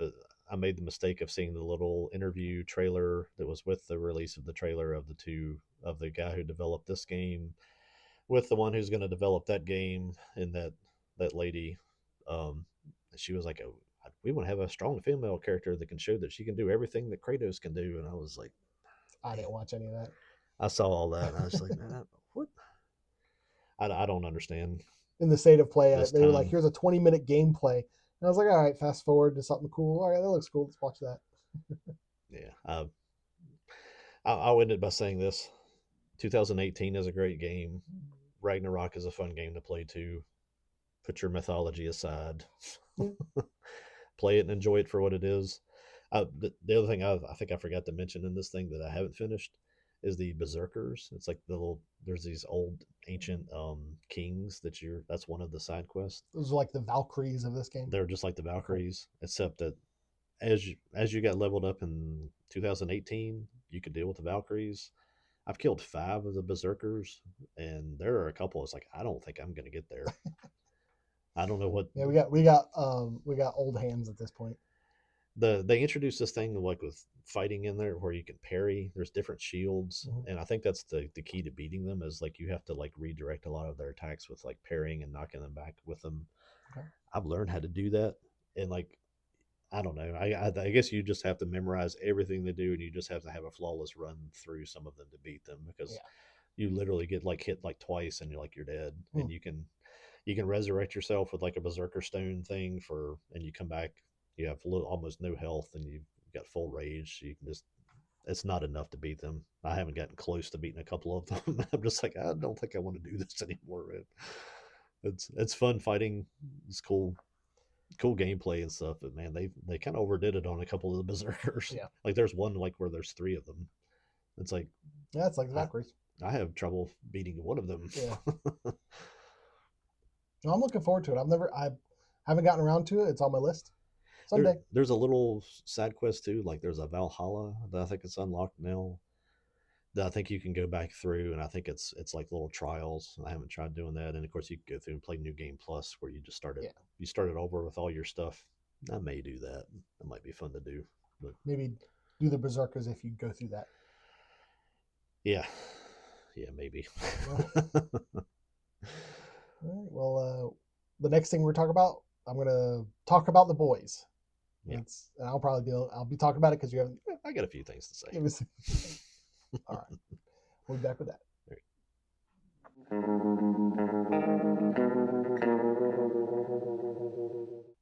All right. Welcome to our segment on The Boys.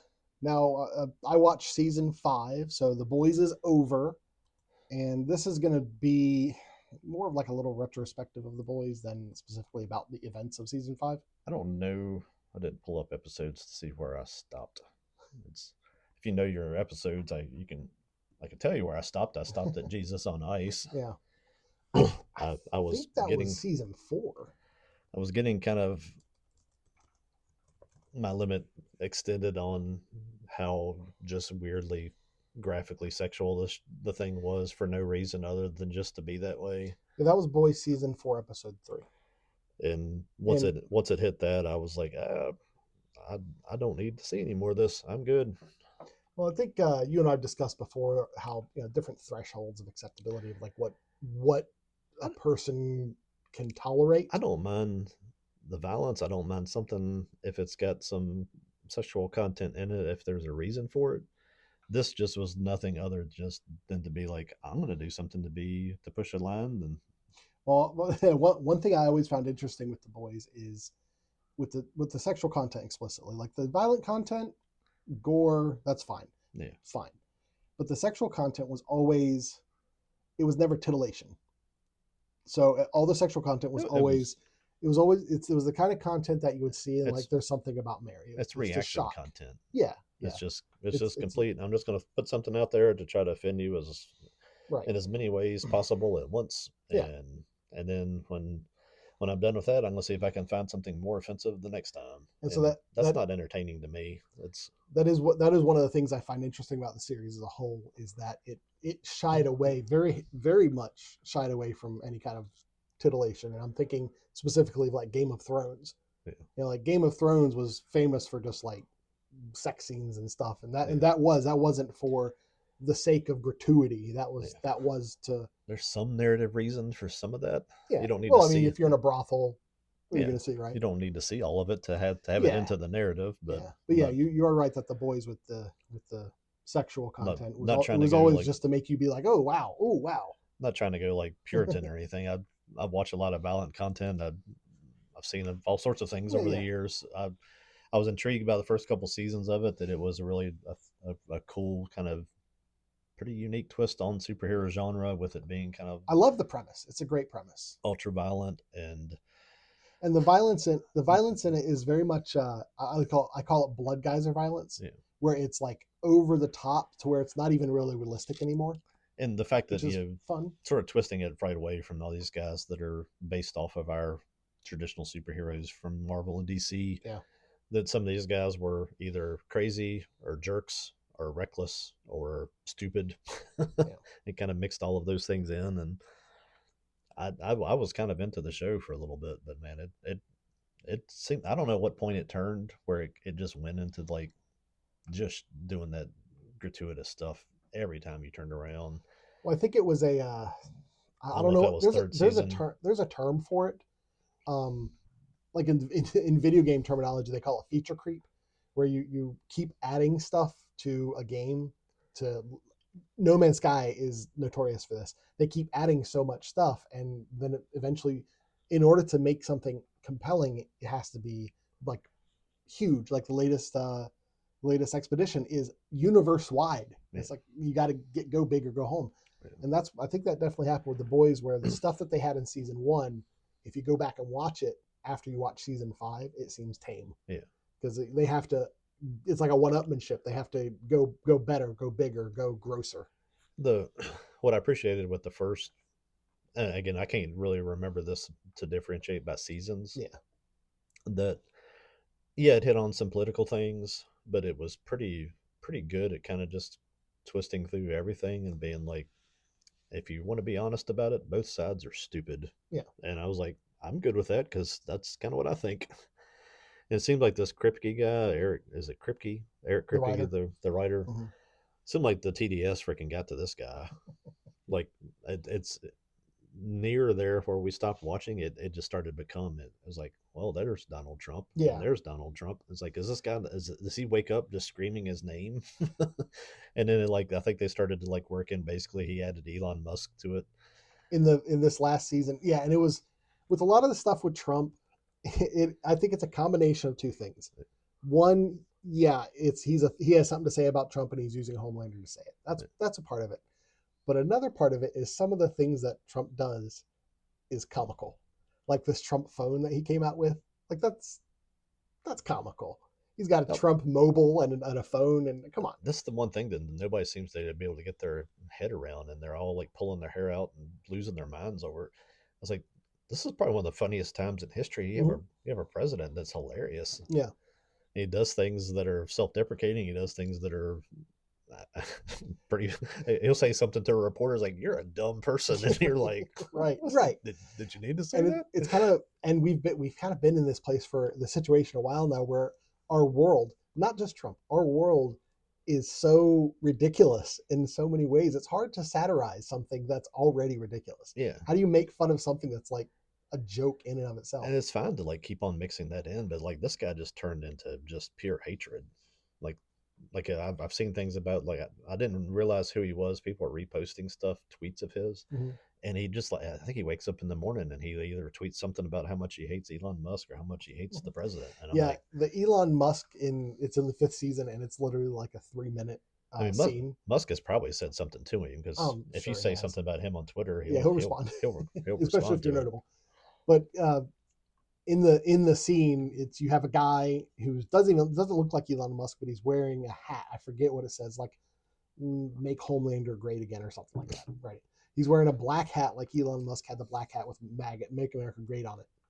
And Homelander walks in, and at this point, he's in the White House. He walks in and he takes the guy outside, and they say that he's the guy is the richest man on earth and a amateur astronaut or something like that.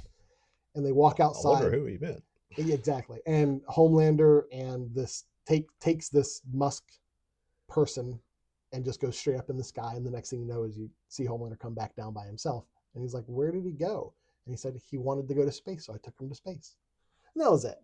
It was a jab. That's what that was. Okay. Yeah. All right. You wanted to spend however much money it costs to do that. Okay, whatever. It's a jab. Kind of like the whole Kathy Griffith thing where she took pictures of herself with holding Donald Trump's head. Yep. It's I just filmed a whole scene where I'm fantasizing about killing somebody. But when I was talking about how it's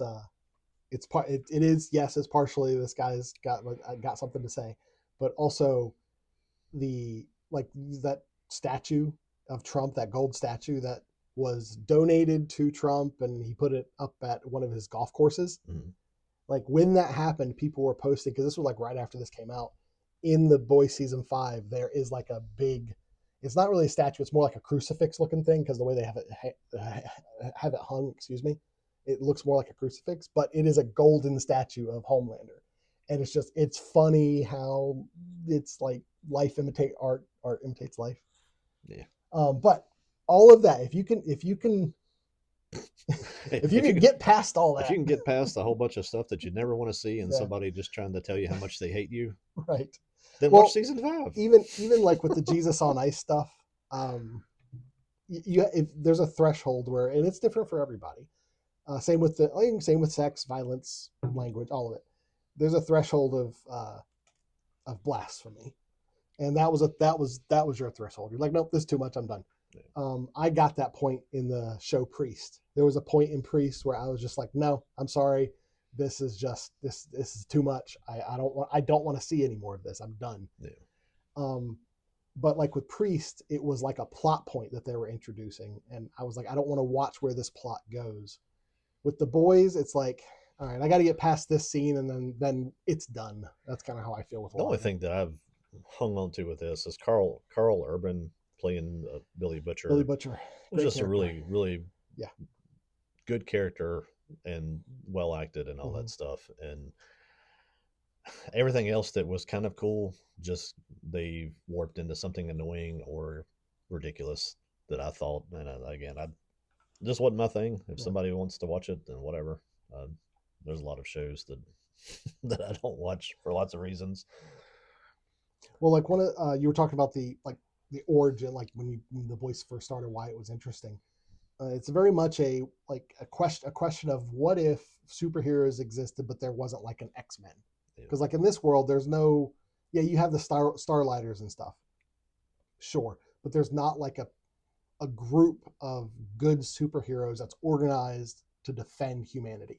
Yeah. Where it's like well, you're in this world of these superheroes, and humanity is essentially left to fend for themselves against these godlike people. Yeah.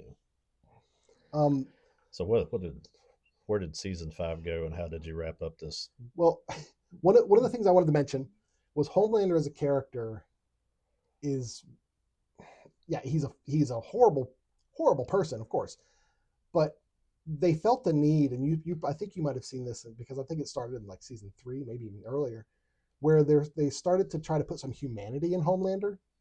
They kind of showed you his backstory, showed you how, well, when he was a baby, they had him in this like underground bunker, and they were doing experiments on him, and they seemed like they wanted you to feel a little bit of sympathy for him. You had like the whole thing with this kid and all that stuff, Mm-hmm. and that part of that story I think was the last string that I was thinking was like maybe there's somewhere they can go with this. And Right. But then they went into like just again, just they couldn't like just tell a story. It was like, I guess because he'd already decided this guy was the president that he hates, that he had to make him look ridiculous and had him I don't even want to say what he was doing with like the Elizabeth Shue character and acting like a child and wanting to do all that weird stuff. And I was like, yeah. They took that because that was a quirk that like pointed to his trauma, and in especially in season 5, they just turned it into a fetish of his. Yeah. It undercut the It doesn't the give you any, symbolism and the meaning of it from before. doesn't give you any, doesn't add anything to it. That's just, again, I've decided this guy is this character that I hate, so I'm just going to make him look ridiculous and try to humiliate it as much as possible because that helps me get through the day. And that was kind of I think my a big criticism I have of the way they ended it. Understandable, Homelander died, obviously. I mean, they could have done something else narratively, but there was no redemption for Homelander at all. Yeah. And I felt like if you're going to have a character that you try to breathe some humanity into, even a despicable character, Yeah. and you have the audience and you show the audience that well, there's a reason this person's this way, that they are in their own way a victim themselves, you need to offer some sort of redemption at some point. And I think that it seemed like they were going that way, where maybe at one point like Homelander could turn around or something. I mean, in like the end of the first season, at one point they had like Middle Eastern superheroes that started popping up everywhere, and in like season 2, they were like, oh well, Black Noir killed them all, and it was just like this idea of maybe the boys eventually becoming the heroes that they're supposed to be. That was thrown away because it's like, no, we're just going to make them comically horrible so that they can be fought against by Butcher and his gang. Avatar: The Last Airbender addressed this whole scenario perfectly. Oh, really? Okay. That Azula, the Fire Lord's daughter, that is just horrible. She's pretty much Homelander. Okay. She starts to kind of go crazy. Her brother Zuko tries to say something about, tries to sort of find something redeeming, and the Uncle Iroh is like, no, she's crazy and she needs to go down. Do they try to make her seem like, do they try to insert any humanity like they seem to Homelander at one point they were trying to do? I mean, they're showing that, you know, she was a product of being like pressured by by her parents to be perfect, and that she always was beautiful and never made mistakes and all this kind of stuff, and she's always had to be so decisive and cold and could never have a boyfriend. And there's an episode where she goes to the beach and meets a boy and she terrifies every boy that she meets. I mean, they're just like, there's a beach episode in Avatar. I didn't know that. Yeah. That's funny.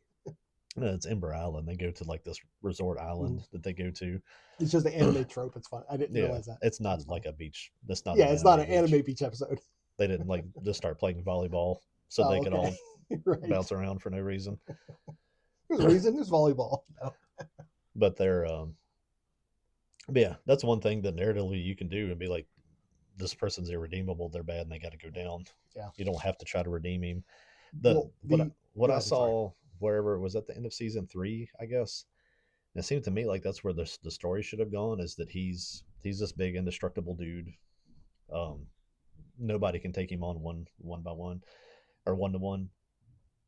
They was that at the end of season 3 where they all were fighting him and they almost killed him in the tower.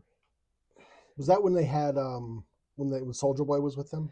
Soldier Boy and the Soldier son, Boy screwed up, and I think that was the end of season 3. The son was helping too. It's like everybody. It's like that to me is the way that you close that kind of storyline. Is that there's no way we can deal with him by ourselves. So you have to get everybody to come in and attack him all at once, break him down, make him weak, and then kill him. And I thought that was kind of where they're going at the end of that. Whatever, I'm pretty sure it was season 3. No, I do. Spoilers for Boys season 5. It doesn't matter. They just start making up stuff for this one, like a gun that takes away people's powers. And one of the things I've seen people complain about is that there's an issue with power scaling, where it's one of those things, and it happens in comic books all the time. It's like, well, between these two characters, who would win in a fight? Well, it depends on who's writing.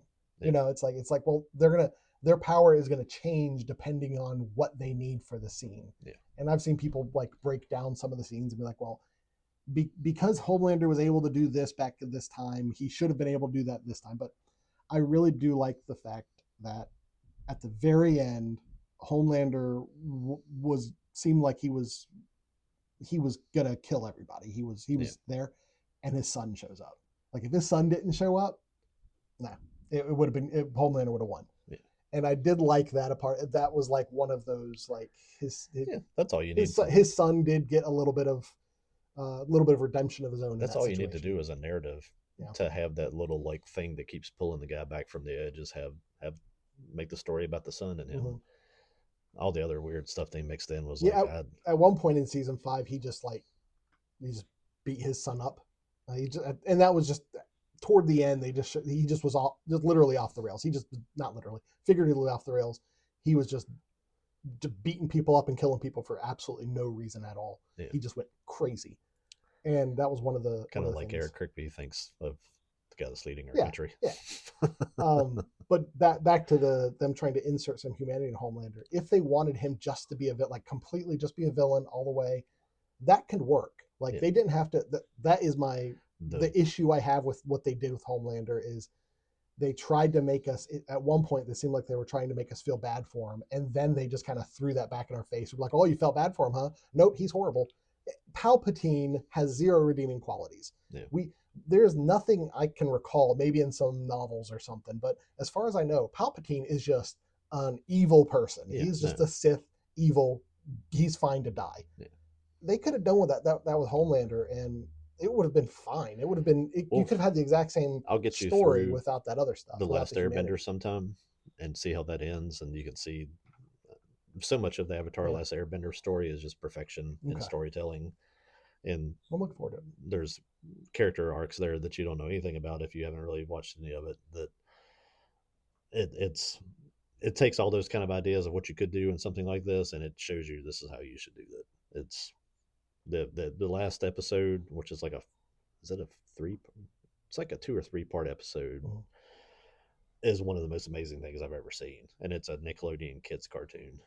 And one of the things that season 5 has that I don't recall there being they alluded to it a little bit in like season 4, maybe even before that, but they really leaned heavily into it was a new organization that they created called the Democratic Church of America. So they very much leaned into the whole idea of Christian nationalism and stuff like that. And they were making Homelander the new Jesus, like the successor to Jesus. They even had one point where the Homelander character did, or Homelander did a video where they had Jesus come down out of the sky and take off his crown of thorns and put it on Homelander. And there are certain times where the writers, you're like, you guys hit something there. Like the fact that Jesus took off his crown and put it on Homelander shows that like none of these people understand what that crown means. Yeah. And there were certain little things that I felt like there's someone in the writing room that knows what they're doing with some of this narrative, especially as it pertains to the idea of like Christian nationalism and the media's perspective of Christ. The character Firecracker, remember her? Mm-hmm. Okay.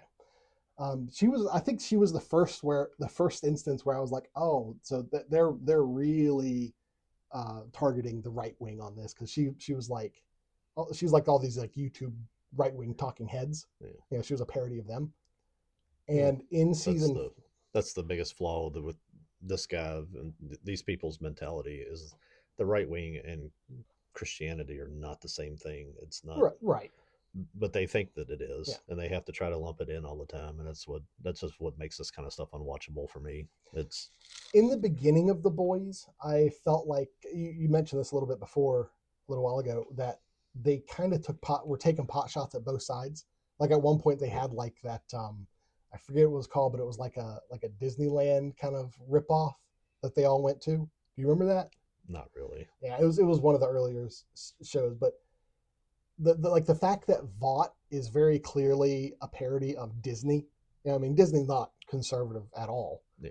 And I felt like it wasn't even. I don't think it was ever even. I think it was always more critical of like the right side of the aisle than the left. But I always felt like they took some pot shots. And one of the things in season 5 was people would have signs in their yard that says, "In this house, we believe in Homelander." And do you know the "In this house, we believe love is love" and all that? Yeah. It's definitely a parody of that, but it was just a small little dig. But there's been a lot of right-sided people that have made their own versions of that. In this house? Oh, yeah. I haven't seen that. Okay. So it was probably more shot at them. Possibly, yeah. These are these stupid people that are making fun of our signs. Sign war. But with Firecracker, she really struggled with the whole Homelander is Jesus, and Homelander is the savior, because that was the idea. They introduced a new character called O Father, and he had this voice that was like almost a like a righteousness voice. Like when he would speak and he would project his power, people would like be overcome with this feeling of like righteousness and like spirituality or whatever. And he was instrumental in convincing people and converting people to the idea that Homelander is your savior, not Jesus, that kind of idea. And Firecracker really struggled with that. She at one point, she even talked to her old preacher, and he told her, "Look, what's happening is wrong. You know it's wrong." And then like the next scene, she's on camera and she's reading a prompter, and she's having to say that her preacher, because he's not bowing the knee to Homelander, that he's a pedophile and all this, and she's like crying when this is happening, but still has a smile on her face. I felt like that was a really powerful character moment. And then like the next couple scenes, Homelander kills her, which was, of course. That mixed with a couple so many other things really, but explicitly that when with the Firecracker character died, and she died forsaking her faith for Homelander, the word I thought in my head was like, this show is very much Antichrist, not like the Antichrist, but it is against Christ, like in so many ways. Yeah. One of the main characters dies. It's from what I saw through the whole thing is it's not like I disagree with that worldview or whatever. It's like I hate that worldview. Yeah, that's a big difference. Yeah, and that's everything that I saw just dripping out of the show every time I saw it. It wasn't like this would be a fun way to parody this. It was just like I hate these people. There's a difference between parody and and I don't know what would say seething ridicule. And yeah, a lot of The Boys, it presents it as parody, but it's seething ridicule. It's irrational hatred is what it is. It's there's really it's really like when I go back to Sinners all the time. It's what Sinners turned into. It just turned into what started out as like, wow, this is pretty good. This is like a really cool period movie, and all of a sudden it was like, now I'm going to tell you about the people I hate for 45 minutes, and we're going to do it as hard as we can. And that just seemed like that's what was just coming out of every. I don't know where it started, honestly, and tracking the seasons. I don't remember enough of I it. think it's very much care, honestly. I think it's very much like the sexual, the gore, the sex violence, and the gore, and the language. Like, I think it all started in season 1, and it just got worse and worse and worse over the seasons. I think that with pretty much all of it. I think even all that disgusting sexual stuff is part of that hatred for Christians. Mm-hmm. It's like, we know that this bothers them, so I'm not just going to show this. I'm going to show this guy doing the thing all through the building, all that orgy scene and all that stuff. That Herogasm or whatever. That's just that's mental illness. That's not entertainment. Well, again, they're doing it for shock value, not for like, that's what it's for, is to shock you. I can make things in scenes that would be shocking. Again, they've lost control at that point. And there was I hope that this guy's done with his show now. I hope he can take some time off and maybe get some therapy. One of the things that also struck me was how the good guys in this aren't even good.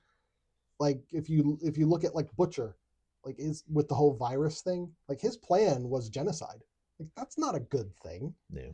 And that's when I kind of thought of how like, well, there's no X-Men in this world. Yeah. Now, apparently in the comics, there's like the agency, and that's kind of like the X-Men, where that's not in the show world at all. But yeah, but Butcher and his crew, for a while, their plan was just to kill all superheroes. And I'm like, how is that like an acceptable solution to this? And they did struggle with the fact that, like, well, that's, Kimiko, and that's the main storyline through most of the X-Men series in the comics, is that part of the world wants to register all of the mutants, and it wasn't that they wanted to register them just so we know who they were. They were actually doing that as a ploy to get them all to be destroyed on the island. I can't remember what the island was. It's presented Genosha. That's right. Yeah. It's presented in the X-Men comics as that's a bad thing. Yeah. It's, the humans wanting that. It was an allegory for what happened in Germany with the Holocaust and Jews, and that used to be what comics and things could be. As you could actually reference history and kind of keep some of those lessons alive in a way that's accessible to kids and people that don't have the attention span to sit down and read a history book. And one of the characters, one of the main characters, dies, and they have like a little will at the end where someone's reading it, and they say, "Hopefully, I've atoned enough for my sins to get into heaven." And that was, again, I was like, you guys don't get it. You don't understand that the message you're parodying, the message you're making fun of, the message you dislike, you don't even understand what the message is. Well, it's no desire to understand it. It's just they just want to make fun of it. It's just to show how stupid it is and tell everybody how virtuous I am because I hate those people. And so if you can get past all that. Nope. I can get past that. That's fine. Not a worry. I'll never watch any of it. I don't care how it ends. I don't care if it made money. If anybody else likes it, it's like a nope. Oh, speaking of making money, The Boys season 5 is the most watched series in history with 55 million viewers. Yeah. So of course they're going to probably take the wrong lessons from that, but whatever. Good for them. Yeah, good for them. It's gonna come around at some point. I was assuming that this was going to be it for The Boys, but with 55 million viewers, I'm sure we'll see another series. Somebody will. But I mean, overall for the entire series, I enjoyed it. I wouldn't recommend it to anybody. Not just because of what we were saying with the gratuity that's in it. It's like, I can't recommend this. I think I've told you a story before of had relatives over, and I was like, well, let me watch something. They were upstairs, and I turned it on, and the scene that my mother-in-law walked in on was horrible, very embarrassing.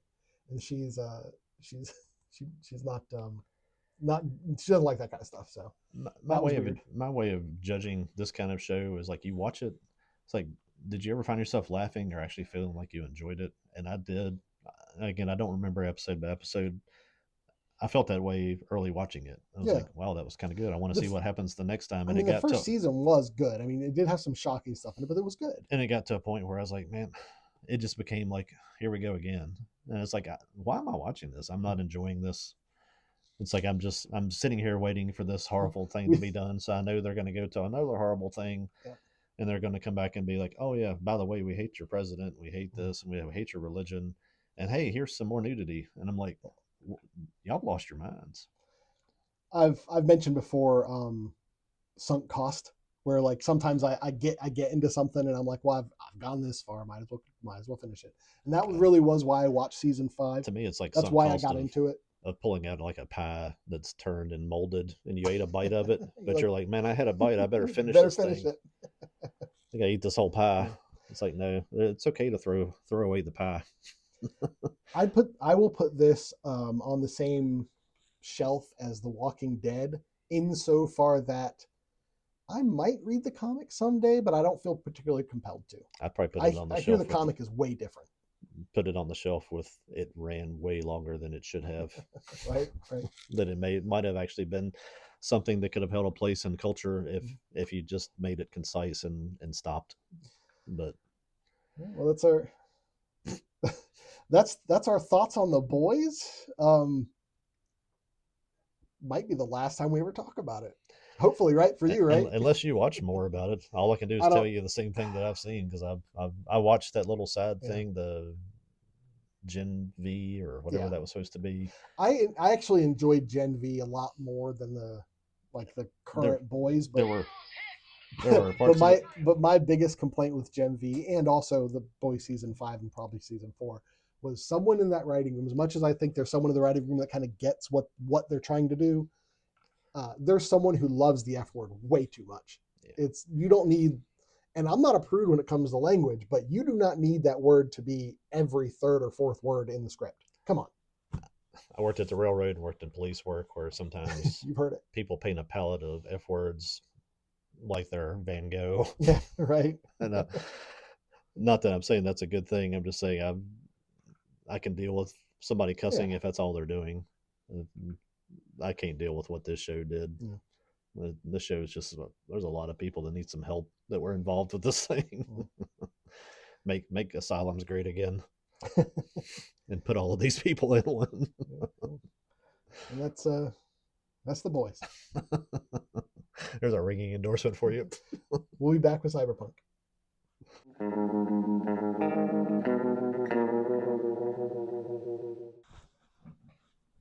Edgerunners? Is this a show? Yeah. Welcome to our segment where I talk about Cyberpunk to Joel, because he knows nothing. I was looking this up, and like just a second ago, I was like, is this a game or a show? Right. The answer to the cat question is yes. I see where it says Netflix there. Yeah. So the whole reason I really want to talk about this, I touched on it in our opening, is that there's a game called Wuthering Waves. Withering Waves. It's a free-to-play gacha game, and they have an event coming up that I'm really excited about. That is a Cyberpunk Edgerunners collaboration, and where you're going to be able to gain 2 characters, Lucy and Rebecca. Now, one of the things about these games in general is they don't have a lot of male characters, which is very annoying. Like there's one game, Nikkei, that had Evangelion, but you didn't have Shinji. I'm like, come on. How do you have Evangelion without Shinji? Come on. Anyway, we're talking about Cyberpunk. A little bit of background. Cyberpunk was created by Mike Pondsmith in 1988. So this was after Neuromancer. So like Cyberpunk just kind of started becoming a thing in the mid-'80s. And it is set in 2013, which is kind of funny at this point. Mike did make other RPGs. He made one called Mechton, which was based on Gundam. He made some other ones called, one of them was RPG, was called Teenagers from Outer Space. And these are all like D&D kind of RPGs, tabletop. So he had some work under his belt before he actually came out with Cyberpunk in 88. And one of the things about Cyberpunk is some of the things that he put into it, like into the rule books, it was kind of prophetic. I want to read this one line to you. It's under the section of diversity and unity. It is now accepted among historical scholars that in the decades before the collapse, America suffered from the sickness of racism and cultural diversity. Everyone wanted to be seen as special. Every group had to be equal, or preferably better than its neighbors, and fought to protect its special rights. If anyone had something that someone else wanted, they were painted as racist, sexist, elitist, or worse. This divisive me-first attitude eventually tore the fabric of American culture apart and caused it to self-destruct in a fireball of competing ideologies, none of which truly recognized each other's validity. Diversity led inexorably to anarchy. This was in 88. This was 88? Yeah, he wrote that in 1988. Well, before 1988, but it came out in 1988. I'd give it to 29 or 30. Yeah. And we'll be there. Yeah, isn't that crazy? Like, wow, you hit the nail on the head, Mike. So, and this is Cyberpunk is definitely one of those because of the Matrix and everything. Like, I think the Matrix probably had some influence from Cyberpunk as well. But anyway, it inspired a full-fledged RPG on the PC that came out in 2020 called Cyberpunk 2077. Okay, was that the Keanu Reeves thing? Yes. Okay. Yeah, Cyberpunk game. I found Cyberpunk 2077. That was 2077. That was 2027. No, that the original. They call it Cyberpunk 2013. Okay. The original Cyberpunk. The Keanu Reeves is this 2077 one? Mm-hmm. Okay, I got you. Came out in 2020. a lot of years thrown around. I ain't got that many fingers. You ever heard of The Witcher? Yeah. Okay. Same company who made The Witcher made this. Okay. It was really like people were really looking forward to it. Years, and I think they first announced it like in 2012 or something with the cinematic. I was gonna say I thought it wasn't it like they released it and it was not ready. Yeah, it was a mess. Yeah. Because they released it on like the PlayStation 4 and the Xbox One, and it like ran horribly, and they had to patch it a bunch to get to work. I sing the praises of No Man's Sky for how they release and they keep getting updates to like make it better and better, and the game's actually better than it was going to be in the very beginning. Yeah. People kind of say Cyberpunk did a similar thing, where they released in horrible condition, barely playable, some laughable glitches and stuff like that, and they fixed it to the point to where it's considered like one of the better RPGs. Okay. So it is a lauded game. People love this game, and because people love it, they contacted. I don't know who contacted whom, but Studio Trigger got involved to make Cyberpunk Edgerunners, and this came out in 2022. So I'm assuming the ball for Edgerunners probably got started rolling before Cyberpunk ever came out. I mean, I think 2 years is probably not enough time to make a. No, not for an animated show these days. I think it's like 12 episodes. Cyberpunk Edgerunners is quite possibly the best. This will be our title for this: the best Western produced anime ever. It is currently sitting, and this is after 4 years, at 100% critic on Rotten Tomato, 95 audience. It depends on whether you throw Avatar into that mix, probably. See, I've never seen Avatar, so okay. I don't know if people will say that's an anime. It's Western produced. Mm-hmm. It was a lot of anime style stuff, but I don't think. I think probably the difference is this is Studio Trigger is a Japanese company, so it is an anime. If you look at the style of what I see, it looks like it's an anime. Yeah, it's just based on Western property. The other properties I'm thinking of is like Witchblade, which I love. Witchblade's great, but it's nowhere near in quality to this. And there's a lot of Marvel stuff that they made, like Wolverine and Iron Man, that I just I tried watching those, man. I couldn't. It was terrible. I watched several of the things that are like that, supposed to be the anime versions of Marvel things, and man, they go into my category, which is a pretty big category, which I call instant nap. Instant nap, yeah. Turn it on, and like 5 minutes into it, I'm just like, there's nothing appealing here at all, and good night. No. Yeah, I'll watch, as evidenced by our discussion with the boys. I'll watch some crap, but I could not make it through. I think I watched like half an episode of Wolverine. I was like, I'm not watching this. There's a level of like needing to do something to grab my attention. Yeah. That most of those just do not do. I'd like to actually sit down and make a list of like Western properties that got animes made by Japanese companies. That would be an interesting list. Yeah, because you got some Batman stuff and yeah. Whose property is Street Fighter? That's Japanese. That's Japanese. Yeah. Interestingly enough, you'd think it'd be a Western property with all the. It feels very Western. Americana in it. Yeah. So anyway, the main character in Cyberpunk 2070, Cyberpunk Edgerunners, is David Martinez, and the story in Edgerunners is completely separated from story in Cyberpunk 2077. And that's one of the things that I really like about it is like you don't need to know the story of Cyberpunk at all to enjoy Edgerunners. But if you and Edgerunners just takes place in the same city, Night City, that 2077 takes place in. And so David Martinez, as a child, his mom dies in a horrific accident where she's like, she gets killed because of gang crossfire. And he's like this promising young kid, and Night City's a really hard place to grow up in, but he's got his head on his shoulders kind of situation. And then his mom dies, and he's really traumatized by this. And it's one of those things where it's like, did she? Because they're not well off or anything like that. So she gets hurt in this accident, and she gets taken to a hospital, which isn't like the best hospital in the world. And you kind of get the feeling of like, well, did she die or did they just take her for her parts? Because in this world, there's the underground parts trade and stuff like that. So David, just trying to survive, gets involved with gangs and mercenaries and stuff like that. And just to throw it in there so I can tie something to it that I know. Okay. The guy that voices him is Tanjiro from Demon Slayer. Okay, there you go. That's Zach Aguilar. Yeah, so I'm sure if you turn that on, you'll hear that instantly. There's a lot of those American anime voices that like they say two lines and you're like, oh, I know that guy. Yeah, I get that in video games a lot where you hear the actor and you're like, I know who that is. Yeah.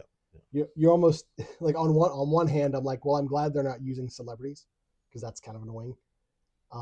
But on the other hand, it's like, can more people do voice acting so you don't have the same 12 people doing everything? Giancarlo Esposito is in it. Yeah, I don't know who he plays, but Faraday, whoever that is. Now there is a season 2. So we are going to get more Edgerunners, which is great. That has been announced. We don't know when it's going to come out. But anyway, in season 1, the story is about how David realizes his potential, but in a toxic and self-destructive way through cybernetic augmentation and manipulation of his body. So you pretty much watch the downfall of this young man. The two characters that are in the Wuthering Waves collaboration is Lucy, she's pretty much like the hacker of the group. She's the one who knows how like computer systems work and stuff. She's his love interest essentially.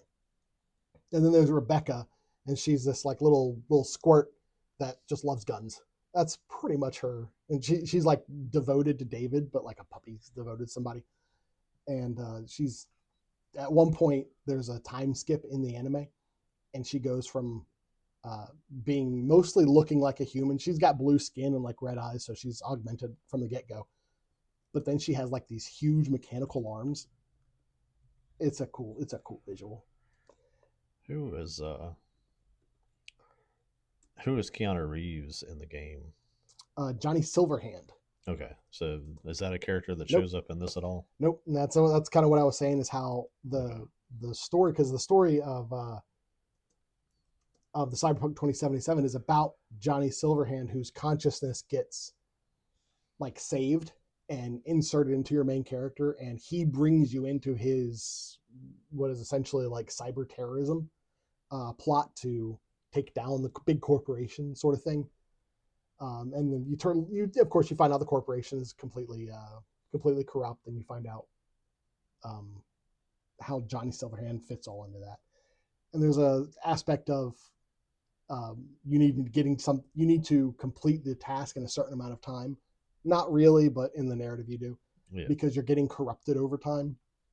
It's a great narrative thing, but like I said, it has nothing to do with Cyberpunk Edgerunners. The stories are completely different. Gotcha. One of the cool little things that connected Cyberpunk Edgerunners and Cyberpunk 2077. I gotta look the name of this up.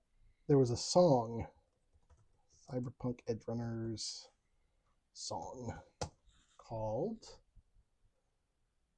"I Really Want to Stay at Your House" by Rosa Walton. If I play it, I'm not going to play it here, but if I played it, you'd probably be like, "Oh, I've heard that," because it's become kind of a cultural thing. Yeah. They added that to Cyberpunk 2077 after Edgerunners came out, and so you'd be just riding around in your car in the game, and it would come on the radio. And as someone who watched Edgerunners and kind of got to love these characters, and you felt for their downfall and you felt their struggles. It was a weird, like, verklempt, like, nostalgia remembrance of the Edgerunners anime in the game. It was good. It was wonderful. Kind of sounds to me like it's one of those things, if you would make all of your properties that are all from the same source material, managed by the same people, instead of letting 18 different people do it, you could get more of those kind of crossover things. And instead of just being like, hey, here's a cameo of that character, remember him? Yeah, right. If you don't actually understand the world and you know the content, then you can mix them all in. So that's kind of cool that they do that. Now, I don't know if the next season of Edgerunners is going to have the same characters, because not all the characters survived. I could see it go either way. I personally would like to just see more in the world of Cyberpunk. Just give me a new story. You say there's another season. Do you know, is Netflix actually doing it, or is it just open for another season? That's always been my complaint about any of the anime on Netflix, is they'll start something and it's like, man, this is kind of cool, and then they never come back with the second season of it. They did that with that Pacific Rim show. It was one of the cooler things I thought that was on Netflix, and they never came back with it. Okay, this is what AI says. So, grain of salt. It says it's officially in production by CD Projekt Red and Studio Trigger.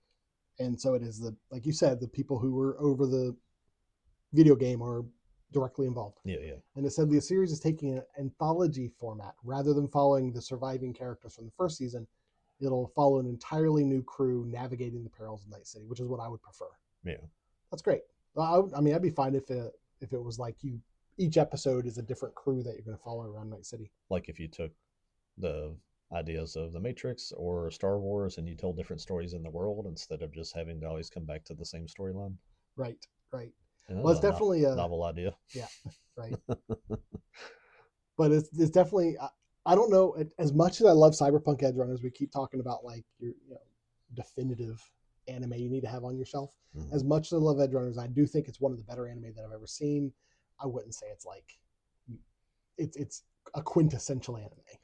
If you like Cyberpunk, you'll love this. I would say the same thing about, like I just talked about a few episodes ago about Solo Leveling. Mm-hmm. It was an amazing watch. It was great, but I'm not ready to say it's one of the best anime ever. Right. Because I haven't seen it run all the way through. I don't know where it's going to go. Haven't rewatched it. I don't think you can throw something new immediately into that category. You got to let it. Yeah, it's got to. Yeah, I agree. It's got to sit for a while. Yeah. In 10 years, what are we going to think about this and Solo Leveling? You going to come back and watch it at all in 10 years, or are you going to be like, yeah, I think I saw that. See, that's another good, that forgotten anime, like anime you watch and forget. Yeah. I mean, it's been trapped on Netflix, and I think it's actually got DVD releases. I need to get Solo it Leveling? Sometime. No, Knights of Sidonia. Oh, okay. I think it was a Netflix release. I know it's one of those things you go back and watch, and now you're like, oh man, that was old anime, because they tried to do it CG, and when you go back and watch that older CG stuff, it's like, it's not good. But the story is still just really good, and it actually does kind of, what's the right word?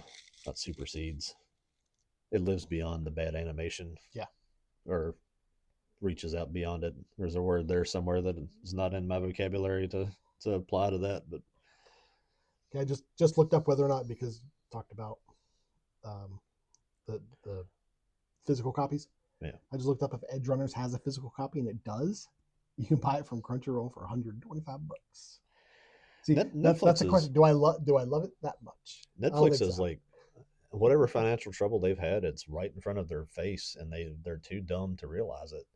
that if they would make physical copies of some of their stuff instead of being like, if you want to watch it, you have to subscribe, that it would open up another revenue stream for them that I think would probably fix most of their financial struggles that they always seem to be in. There's a board game. There's actually, see, that's one of the problems with us getting together and talk about stuff, because I start looking at what else is out there and I'm like, ooh, there's other stuff I can spend money on. I don't need to buy this. I can't remember what it was I was looking at the last couple of days. That was it even like a God of War? Did they have like some kind of character building board game or something? There is a God of War or a card game, official board game or something. Yeah. Yeah. I think even Horizon Zero Dawn is a board game. Yeah, once you get to enough success, then those side products start to come out, and sometimes that's a good thing, and sometimes that's not a good thing. Yeah, I've seen at like one of the conventions I went to with you, they had a Cyberpunk, like the 2013 Cyberpunk, like the original Cyberpunk. Like they had a huge table where they had built the city and they were playing they were playing Cyberpunk. Any of those games that have combat or things like that in them, factions and things like that, you could twist any of those into those games where you have it all connected by little hexagons, and you can shoot 5 spaces and they can shoot 2 spaces and you can move and all that. Well, that's the difference. You can do that with anything. What do they call, like, it's like a Warhammer 40K? Yeah, I'm sure that's where that all came from. That's not a tabletop RPG. That's what I would have called it, tabletop game. I don't know if it's an RPG, but what kind of game is Warhammer 40K? There's a specific term. Miniature war game. Yeah. Tabletop war game. I think that's probably what I was thinking of. Yeah, you could do that with any property. Yeah, any property. And it would be cool because you get like lots of little mini figures and things that you could collect and build little buildings, and you could decorate your own table a little bit. So sometimes that's more the point of it than the actual game itself. Yeah. Kind of like Weiss Schwartz. Weiss Schwartz, yeah. People will just click the cards instead of actually playing the game. Yeah. But yeah, Cyberpunk Edgerunners, highly recommended. The Wuthering Waves collaboration's coming up soon that I'm going to be all over. It might be one of those situations where I've done this with other games where they'll have a collaboration and I'll play the game and like get the characters from the collaboration. Collaboration ends, never touch it again. Yeah. So it might be that kind of situation where after the collaboration, I'm like, all right, I'm done with this game. Yeah. I need to spend too much time with these things. I like the cyberpunk anime genre, and really, if you look at what's on like Crunchyroll and new release stuff, there's so many like wizard and maid and slimes in the dungeon things that I just have zero interest in. What's that? There's a isekai. Is that the right word? Yeah. Isekai? Something like that. How do you pronounce that? That's closer than I would get. But I'd love to see somebody come back and still be doing cyberpunk stuff and anything that's like a mecha. Isekai. So just roll out one of those a year. Yeah. So I can have something to watch. All right. Well, that's really all I wanted to say for Cyberpunk. It's great. Yeah. Yep. It sounds cool. Yeah. All right. Well, we'll be back with our closing. Yeah. Okay. All right.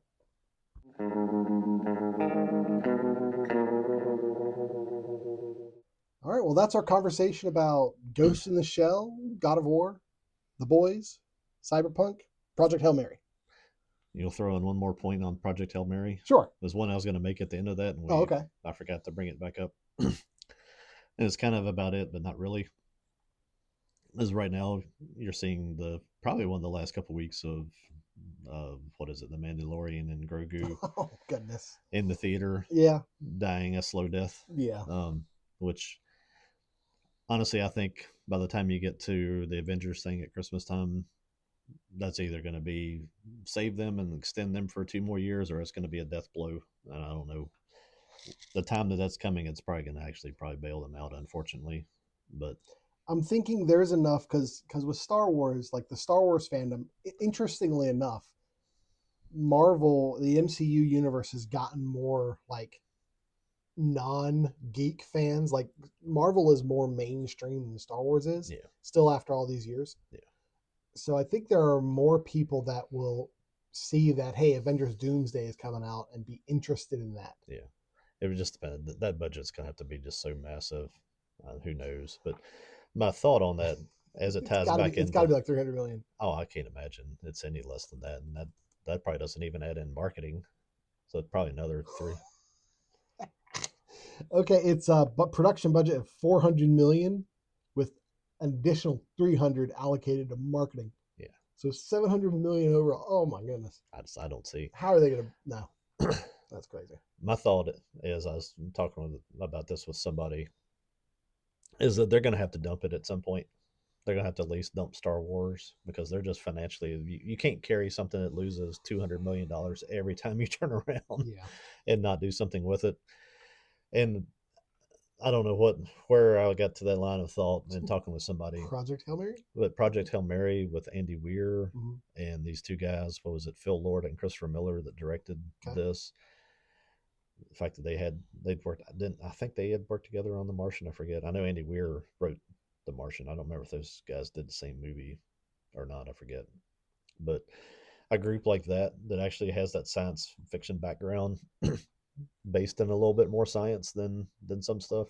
Yeah, soft science fiction. Let somebody like them take the reins on something like that. Yeah. And when Disney drops it, another studio is obviously going to have to buy the rights to it. And the first thing that comes to mind for me is Legendary, because Legendary will kind of let the franchise do what it wants to do. I don't think it interferes a whole lot.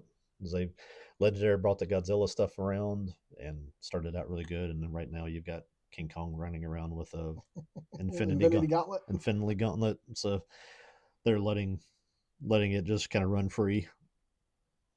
I would think somewhere in the hands of a studio like Legendary, with somebody like this, might be the next step for something like a Star Wars. But you never know what studios in the next 10 years are gonna. Oh, there's tons gonna grow up. So there's tons of studio options they could jump in there. But I was just thinking that the success that this has, and the way these guys write good, well thought out, family oriented stories, something you can go see. That's what Star Wars used to always be. It wasn't meant for 45-year-olds. It was meant for kids, to get them into. Right. I mean, everybody that was my age remembers, like, for Christmas, you got the thing for the figures that were from Star Wars that was just a card to say, we haven't actually got these figures made yet. We haven't shipped these, but you have them when they're out. We'll get them to you here at some point. Did the whole thing that was all tied into toys and toy sales and stuff like that. And I know it's a different time. Kids don't play with toys the way that they used to, but that's something we could go back to once you get rid of these stupid square idiot boxes. But that was a thought I had. I was talking with somebody about that, about how, I think the Grogu thing shows that, like, the people are they're done with Star Wars stuff. And Marvel's kind of right there on the edge. And like I said, I don't know if Avengers will save it or sink it. Either way, Disney's going to have to shed some fat at some point. And I think the way that it does is it gets rid of Star Wars. And I hope somebody like this is available, or maybe somebody looks at somebody like Andy Weir, a group of guys who know filmmaking and writing, to come in and grab it and do something with it that's entertaining and worthwhile. So I was going to make that point. We were talking about Project Hail Mary earlier, and I just kind of forgot about it, so I was throwing that back in. You look at the Avatar franchise is a $2 to $3 billion franchise. The Blue Avatar. Yeah, the Blue Avatar. Yeah. The Cameron Avatar. That's not the Avatar franchise. 2.92 billion for the first. The Way of Water made 2.33 billion. Endgame made 2.8 billion. So, I mean, it's possible for Doomsday to make a few $1 billion. If it makes more than any other movie ever made, it'll make more than $3 billion essentially. Yeah. And coming out of Christmas, it's going to hit that window where I think somebody probably zeroed in on that. It's like, if we're gonna make any money on this thing at all, when is the best time to do it? And that's probably it, where you've got kids at home. And you have Disney has shown that they are perfectly fine with the idea of, we make money over here and we lose money over here. Yeah. Look at Pixar.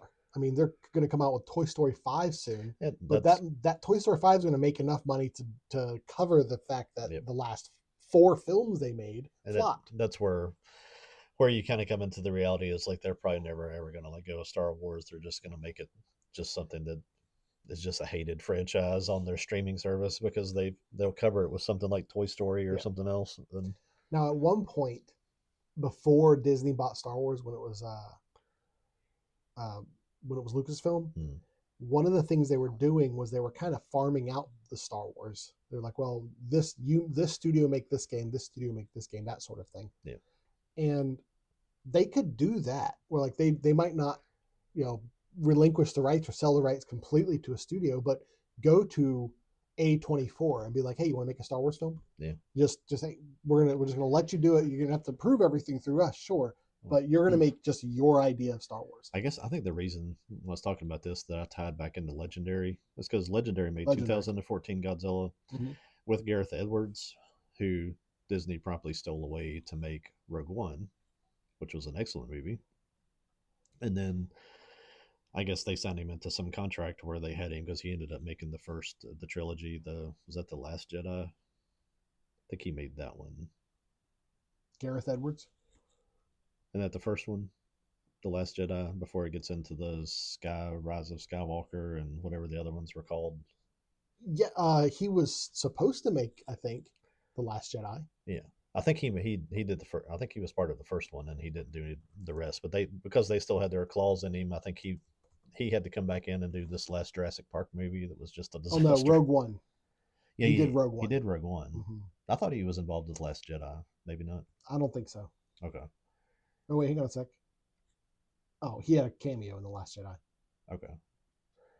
And then he made The Creator, but I mean, those are all like quality films, and like they had him, and he's shown that ability to make good, kind of more grown-up versions of Star Wars. I mean, those are really more like kind of war films than they were space adventures. But considering Rogue One, even though does take place within the timeline of Star Wars, and as much as I love the idea of cinematic universes, of everything being interconnected, that's wonderful.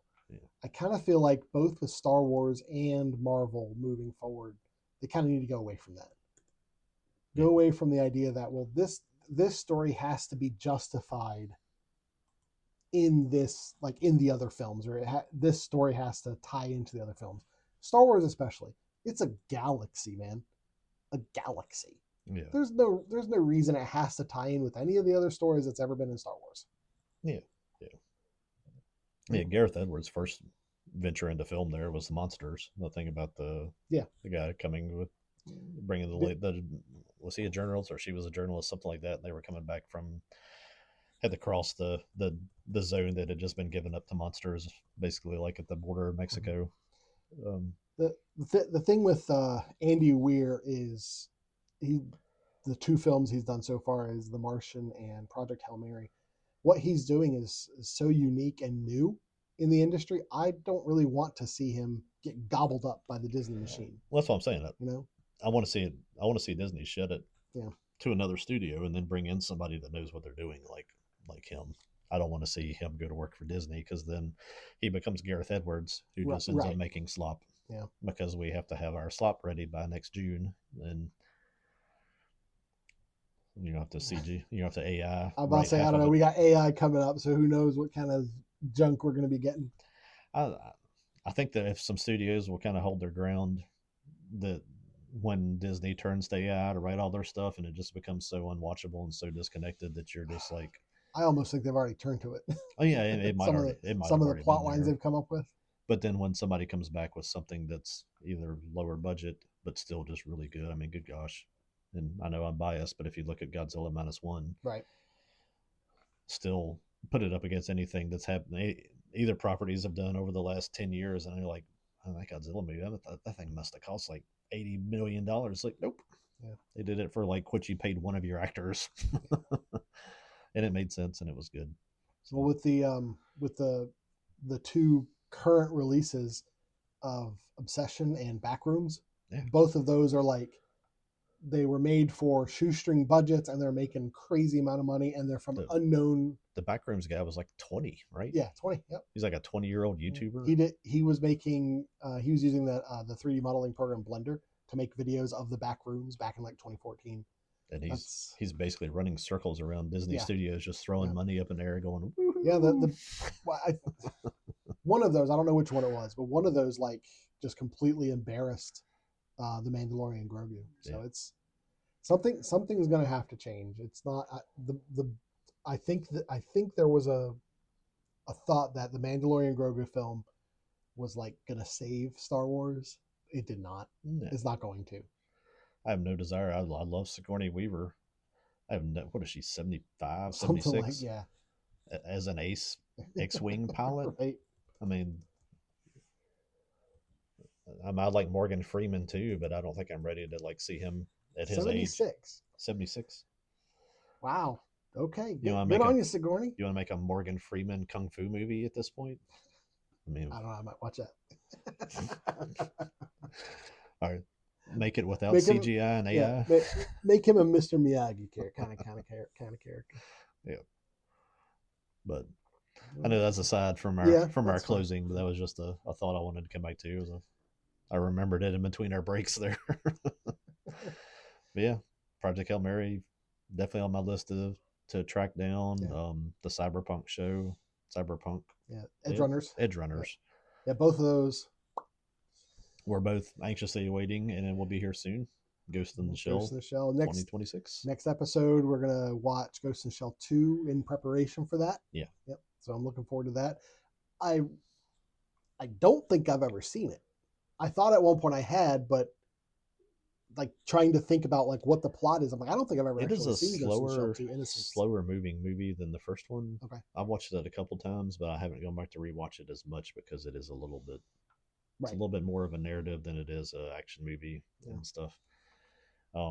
We're grinding through, and not grinding because we enjoy it, but it's just a lot of episodes of Golden Kamui, show I talked about multiple episodes ago. Yeah.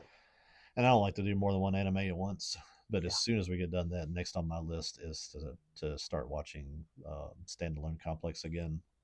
See, that's one of my issues with anime and video games. Obviously, I talked about 4 that I'm trying to play right now. Yeah. I like it, what would you call it? Like a charcuterie board kind of thing. I like take a little bit here, take a little bit there. I play a little bit of this, then I go over here. I'm all over the place. If I try to do it's like any kind of property, I'm like, I might as well not watch any of them. Yeah. I've been watching Jujutsu Kaisen on the side of Golden Kamui, and I'm just not interested to watch 2 things at once. I'm not getting back into Jujutsu Kaisen, not because it's not good. It's just because we're definitely watching Golden Kamui all the way through, and it's got my attention. How many more episodes you got for that? Probably 40-ish. Oh, okay. Maybe 50. I have to go back and count. All right. Well, right now we don't know what we're going to talk about next episode. Yeah, maybe one thing, it may be multiple. We don't know. One thing we need to do is we need to go through and we had our little capsules we were pulling topics out of. We need to just go open those and see what all of our topics were and see which ones that we threw in the capsules we forgot that we threw in and what you're interested in. Also, I think I need to talk about watching multiple animes at once kind of thing. I think I need to start chipping away at some of these like Avatar. I need to start putting some of those under my belt because if I don't start, I'll never start. You know what I'm saying? If you ever start doing Avatar, let me know, and I'll try to like mirror watch them with you. Just I'm refreshed. Most of the episodes I can probably recite at this point because I've watched them a ton of times. But I will mirror your watching on that, so we can talk about those as well. And that's probably the way to approach that is throw in a couple. If you watch 2 or 3 episodes, we can throw those into. It'll be one of our discussions, one of our topics, one of our little mini discussions. Yeah, we're coming up on like with Ghost in the Shell, the standalone. I'm not standalone complex with Ghost in the Shell. What 2026? I guess. Yeah. We're going to be talking about that probably every week. Yeah. I don't know when Dan's coming out. I'm assuming later in the year. Yeah, I have not seen a date on that. That's the only other one that I can think of where we're going to be like, we're going to talk about this because that's almost like a foundational series for us for this what we're doing here. Yeah. So we're definitely have to talk about that every week. Yeah, Chainsaw Man comes around with some more stuff. We might throw that in too. So we got you got the Akira manga, so we could do a little book club kind of thing. There's all sorts of ways we can do this. Yeah. So we'll figure it out, and you'll be along with us for it. So much entertainment, so little time. That is very true. All right. Well, if you want to follow us on X, we are at A Dim Sum Podcast. It's a link in the description. Okay. We also are on Spotify. We publish the entire episode on Spotify at the same time we publish it on YouTube every Monday. It's Appalachian Dim Sum. That's all it is on Spotify. You can listen to us there. You can just search us as Appalachian Dim Sum Podcast on YouTube. And if you do, we appreciate a like or a subscribe or a comment. Yeah, let us know. Good, bad. Let us know. We can. We haven't talked about it. We can even throw some polls out there if we get enough people watching to see what you like us to talk about, because we can track it down and watch it. And more, it's very likely that we've probably already seen it. Absolutely. but yeah. But all right. Check it all out. Well, it's been fun, Joel. All right. We'll see you next week. Later.